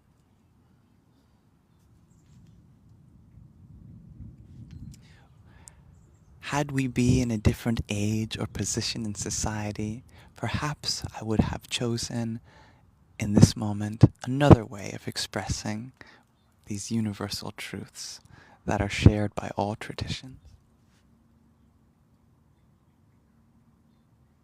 It would be fun to start a new book, dear Crossfires.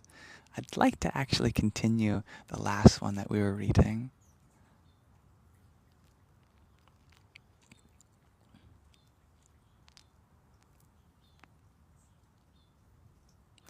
Thank you, dear Calypso, for your heart me.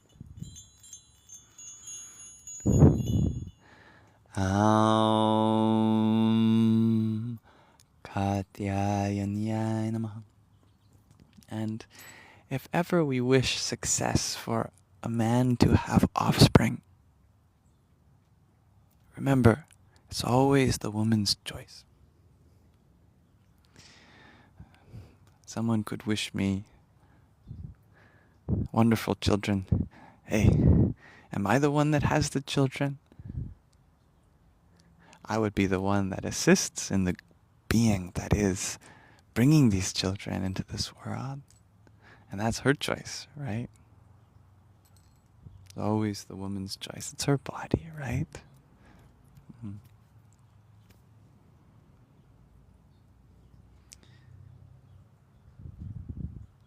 I'm grateful that my microphone is working well. I'm happy that it's relaxing. Arwen, you are one of those torpedo babies born upwards.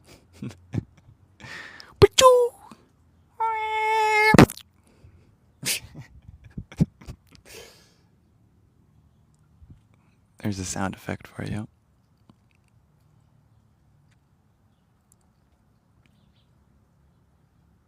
Dear Moon, you had asked, are there any books I recommend?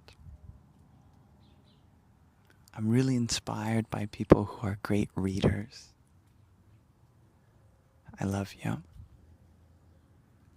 Thank you for showing the world what it's like to be able to harness the potential in your mind into a tome and download the experiences of another. I find that process beautiful. I myself tend to derive a lot of my experience in other places than books. So as of the books I've experienced, there's only a small portion that I could recommend.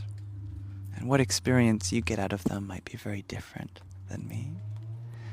Books are often an indirect method of experience. They can relay experiences from others. I want you to experience these things firsthand. I want you to discover exactly what any book could help you discover. May you be the one to write the next book. May you dive into your experience and pour forth from what is already there. It is already there.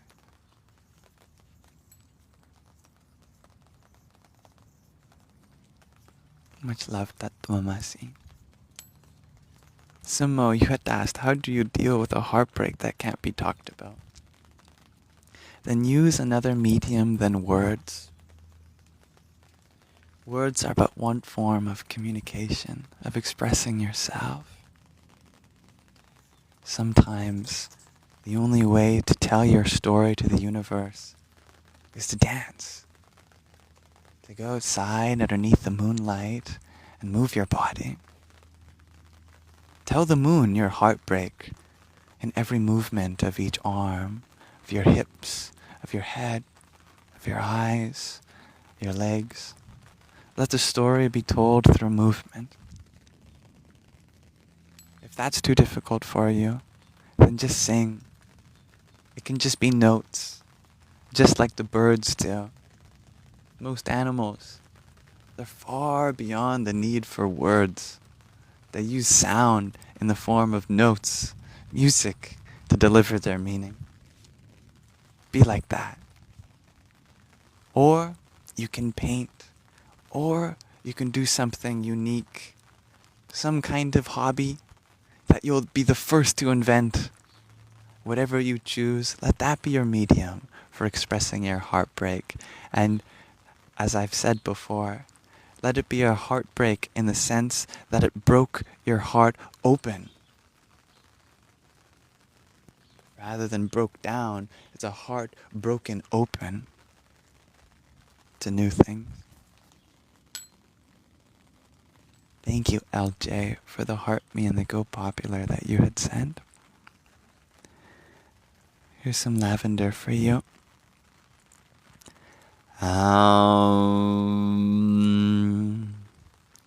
Kalaratriyai namaha. Bug, you ask, am I androgynous? Well, that depends on the definition of this word. This body I have been gifted from Mother Earth. It is a male body. I am happy with that. It also came from a woman, part of Mother Earth, so I see and feel the feminine in it. I see my service to the divine feminine. To feminine, divine. What it means to be feminine is more than being a woman or a girl. It means being alive, because all of life can only be attributed to the woman. So, being feminine simply means to being as part of life as you can. To try to allow yourself to express the same beauty that Mother Nature so naturally possesses. So, if someone asks me, why do I have my hair long? Why do I wear jewelry? Why do I speak like this?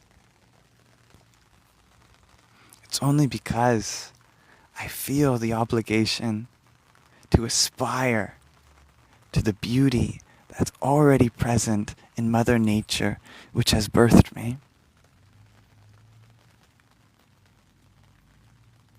And I find that to be the most masculine thing you can do. To be in service to the feminine means to embody your role as masculine.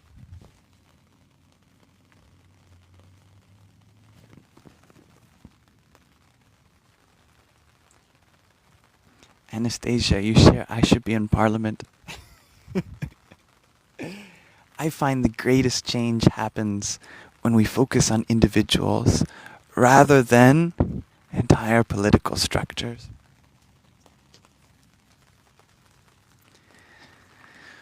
When one focuses on the real change that happens inside, we realize that communities are truly run by the people that live in them, rather than the laws and regulations set forth by people elsewhere. We really explore how a community functions. It can only exist based on the people that are physically present there. And just by physically being present in a community, you've already escaped a political system. You are a human being. This is your identity, beyond any affiliation with country, beyond party, beyond philosophy. You are someone that lives here. How are you taking care of your neighbor? How is your neighbor taking care of you? This is how we change the world, because we only live in this part of the world. And if we move or we travel, then we become in service to the people there. And all interactions, 99% of them, is all just based on what happens locally, right? We have news, we have organizations that are international, and we're always learning about what's happening all around the world. It feels very overwhelming. Yet day to day, 99% of it is really made by decisions from people like you and I. The stranger you pass on your street, how you approach them, how you smile, how you take care of your neighbors, how you feel in your home, how you feel in your heart. By transforming this being here, community around you begins to transform too. And let that process take place naturally. And as the community transforms, let all surrounding communities see that there's something wonderful in this community. And people start to come by and leave, and their communities also begin to grow. Just by focusing on what's immediately here. That is enough.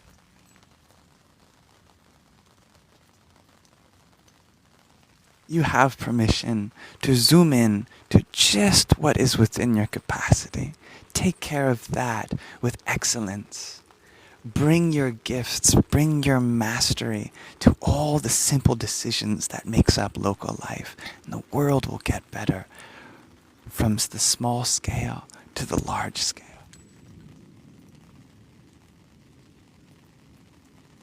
And thank you, Isabella, for the community heart and the heartbeat. Here's some lavender for you too.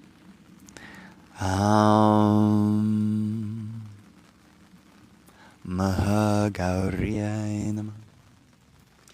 RC, you had asked what attracted me towards Hinduism.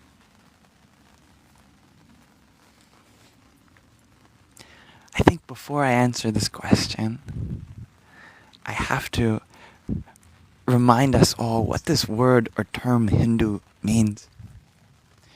Because it's what's known linguistically as an exonym, a name that comes from outside the community that represents it. In India, this physical continent, I'm referring to the geography rather than the nation, Bharat. There are rivers. One river is known as the Sindhu River. In different dialects, it's pronounced differently, like Indu or Hindu. This is where we get the word Indian, for example, from Indu. It was one of the natural geographical features where cultures often express themselves differently on either side. And on one side, the culture was Iranian or Persian. And they actually share a common ancestor, the people of India and the people of Iran, called the Proto-Indo-Iranians. That's a story for another day. Anyway, after they had evolved into a diverse set of cultures, the people on one side of the Hindu River referred to what was going on the other side as the Hindus.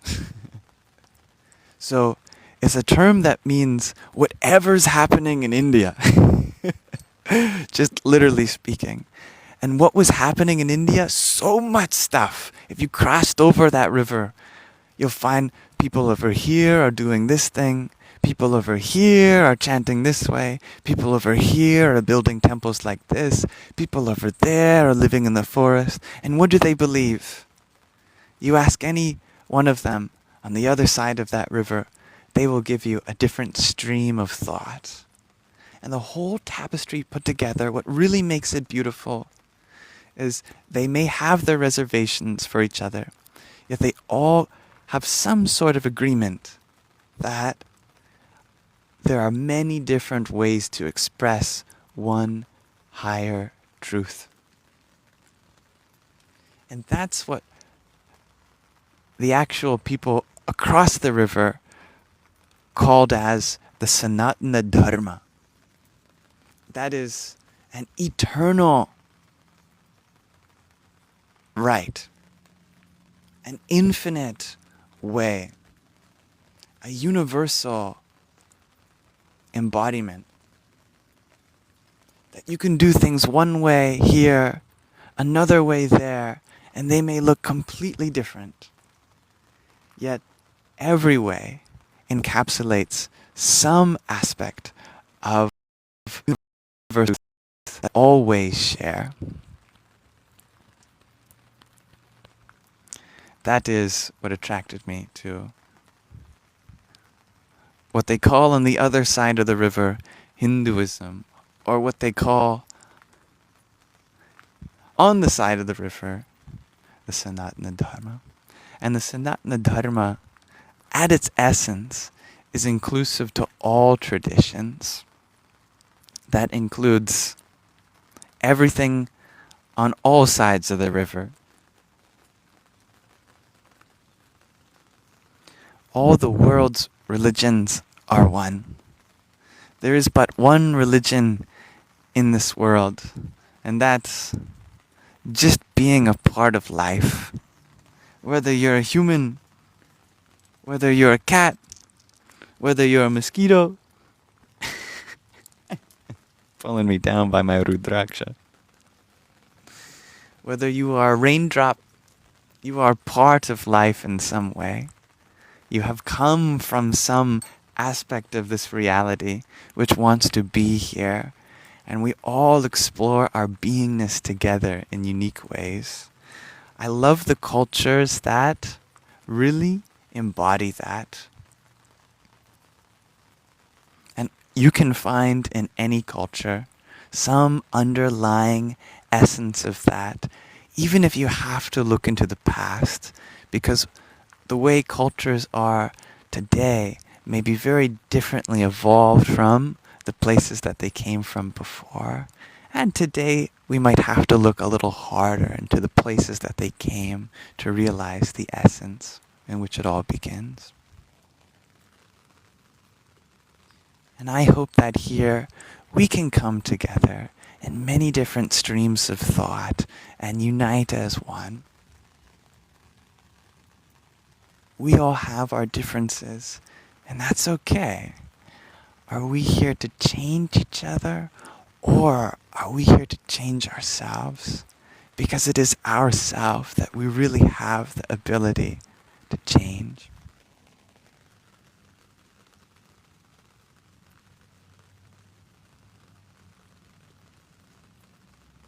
I want to thank you all for being here with me today. Thank you, Shadow, for being this lovely vibrating puddle of love on my lap. I wanted to thank you, thank you, thank you. Infinite love. We're just getting close to the last 15 minutes of this live stream. So I just want to scroll back and thank everyone who had sent a gift that I had yet to acknowledge. Though all gifts are beyond my expectation, the least I could do is thank you in return for sharing your generosity. Speaking of which, thank you, Lorna, for your heartmate. Here's some lavender for you.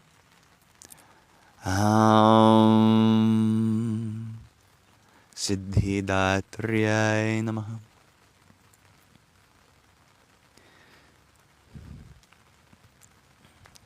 Let's see. Much love, everyone. Marcy, thank you for the rose that you had sent. Here is some lavender for you too. Dum Durgaya namaha. Oh, the beautiful question, Miyananda. A beautiful gift at the same time, dear Karine. Thank you for your manifesting. Namo Bhagavate Rudraya. And Romina, thank you for your heartmeet too. Namo Bhagavatya Rudranya. Miyananda, you ask, can I talk about totem animal and why is it residing in the neck of Shiva? You speak of an aspect that is still concealed to me in this lifetime. As I always say, I am always learning from you guys too. And I love to learn about new aspects of this infinitely beautiful and complex being that is Shiva and Shakti. You pointed me on a new trail. I'll have to research that and come back to you. Maybe you can tell me about this. This is the first time I'm hearing it. Alright, I'll just answer one more question. I say answer. Really, we can approach each question in infinite ways. This is just my approach. And then we'll end with a short meditation. Dear Bleecker, you had asked, how do we maintain inner peace despite the chaos of life? I say, and there's a time and a place for us to use these words in different contexts, right? Earlier in the life, throughout the life, I'm using the word peace in a way where we absolutely should go forth and cultivate. Really, we can use the same words with different meanings, and we can have the same meaning expressed through different words. And let's take this approach now. Whatever this word peace means, let's throw it away. There's something more than peace, and that is the ecstasy of play, of being a part of the dynamism of life.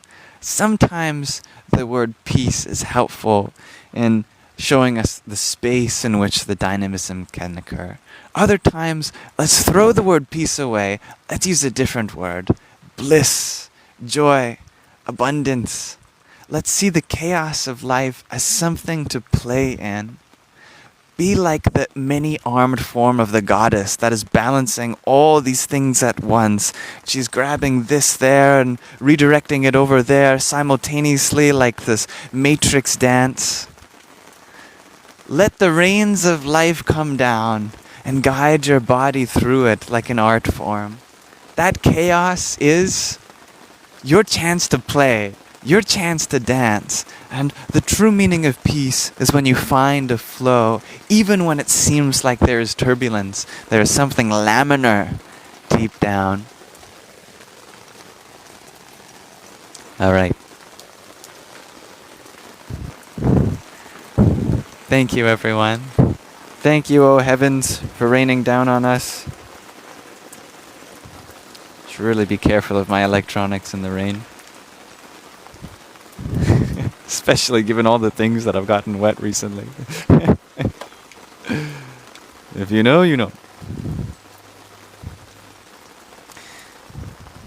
So, if there's anything that I could have attended to yet we've already reached the end before I could, then I invite you to come back to our next live stream.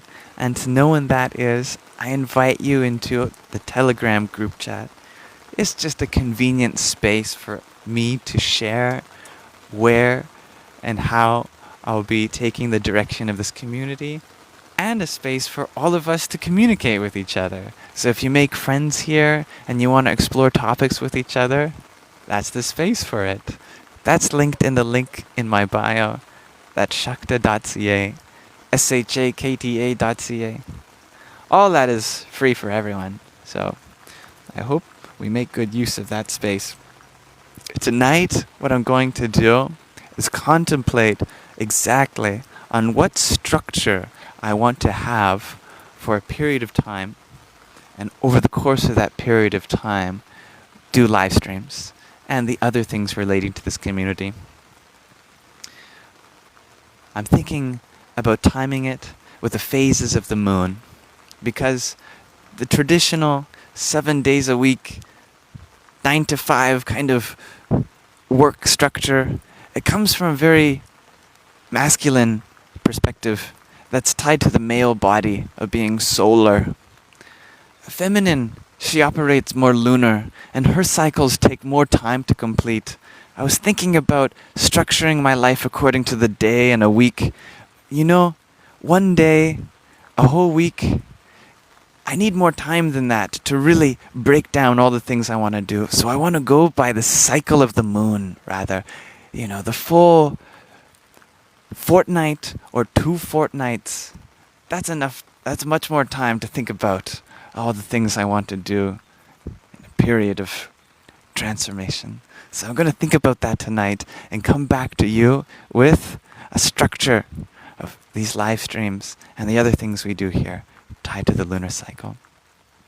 And of course, I will create a complementary access point to see what phase the moon is in for people who want to know. And therefore, you can follow what we are doing in our Saṅgha too.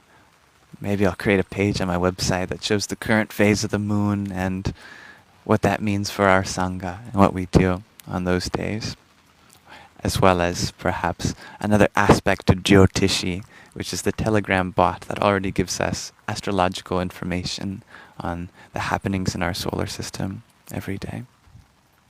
That's just to let you know what's happening. Let's end now with a short meditation, and I wish for you to feel at ease during it, if you'd like to be a part of it.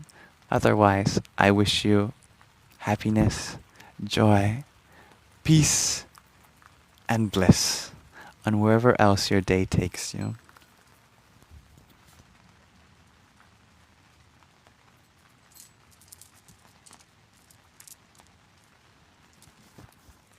So, let us do a chant for the moon, just for fun, in honor of such an exciting part of our experience of human life. It's nice to look up into the sky and go, wow, what a majestic part of creation you are. The moon represents the mind, you know.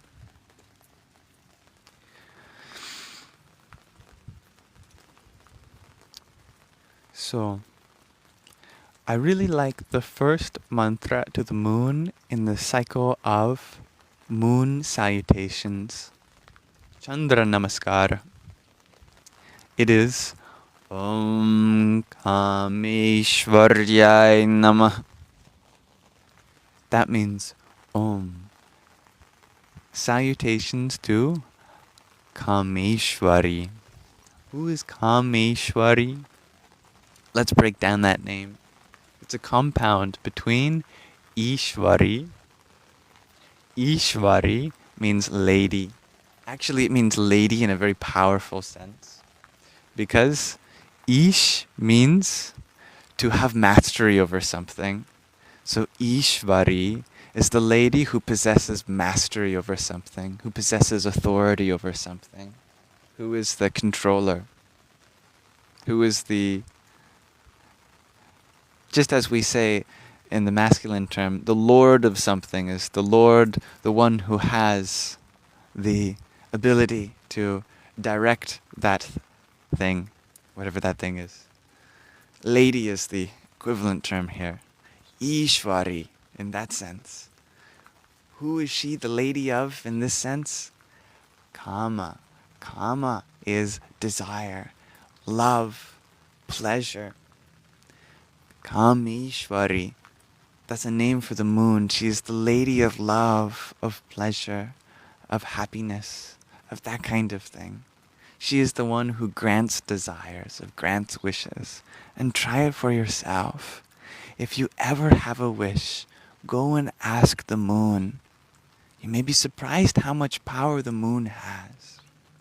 Even if you find it hard to believe, if you're like me, if you're very rational, you appreciate logical deduction and skepticism. You think, what is that rock orbiting our Earth going to do for me? It's just an inanimate clump of matter, right? Well, try to challenge one's own perspective of these things. Maybe there is some kind of magic in this world. Try it, just as we would have believed as a child. Look up to the moon and make a wish the next time you see her. Here we chant, Om Kāmeśvarī Namah. We'll be doing it as many times as there are beads on this mala, which is significant because all malas have 108 beads plus a guru bead. That's the one with the tassel. It tells us where to start and when to stop. That's why it's called the guru. 108 is significant for the moon because the moon is 108 times farther away than it is big. That is to say, between the Earth and the moon, in its orbit, you could fit 108 moons. Fun fact also, that's true for the sun. Sun is 108 times farther away than it is big. You can fit 108 suns between the sun and the Earth. So, whether you're more lunar or solar, this mala connects both. Also, fun fact, the Earth is 108 times smaller than the sun. So you can fit 108 Earths across the diameter of the sun. So maybe you're a bit of both. You love solar and lunar, or you feel very grounded in Mother Earth. The number 108 connects them all.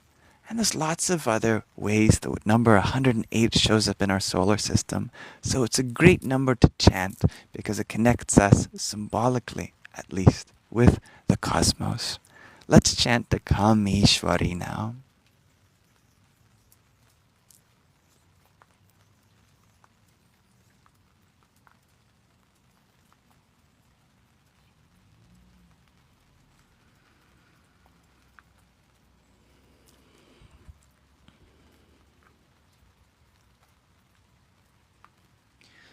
Om Kāmeśvarī Namah. Om Kāmeśvarī Namah. Om Kāmeśvarī Namah. Om Kāmeśvarī Namah. Om Kāmeśvarī Namah. Om Kāmeśvarī Namah. Om Kāmeśvarī Namah. Om Kāmeśvarī Namah.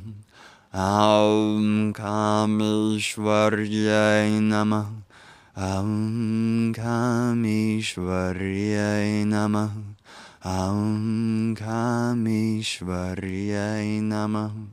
Om Kāmeśvarī Namah. Om Kāmeśvarī Namah. Om Kāmeśvarī Namah. Om Kāmeśvarī Namah. Om Kāmeśvarī Namah.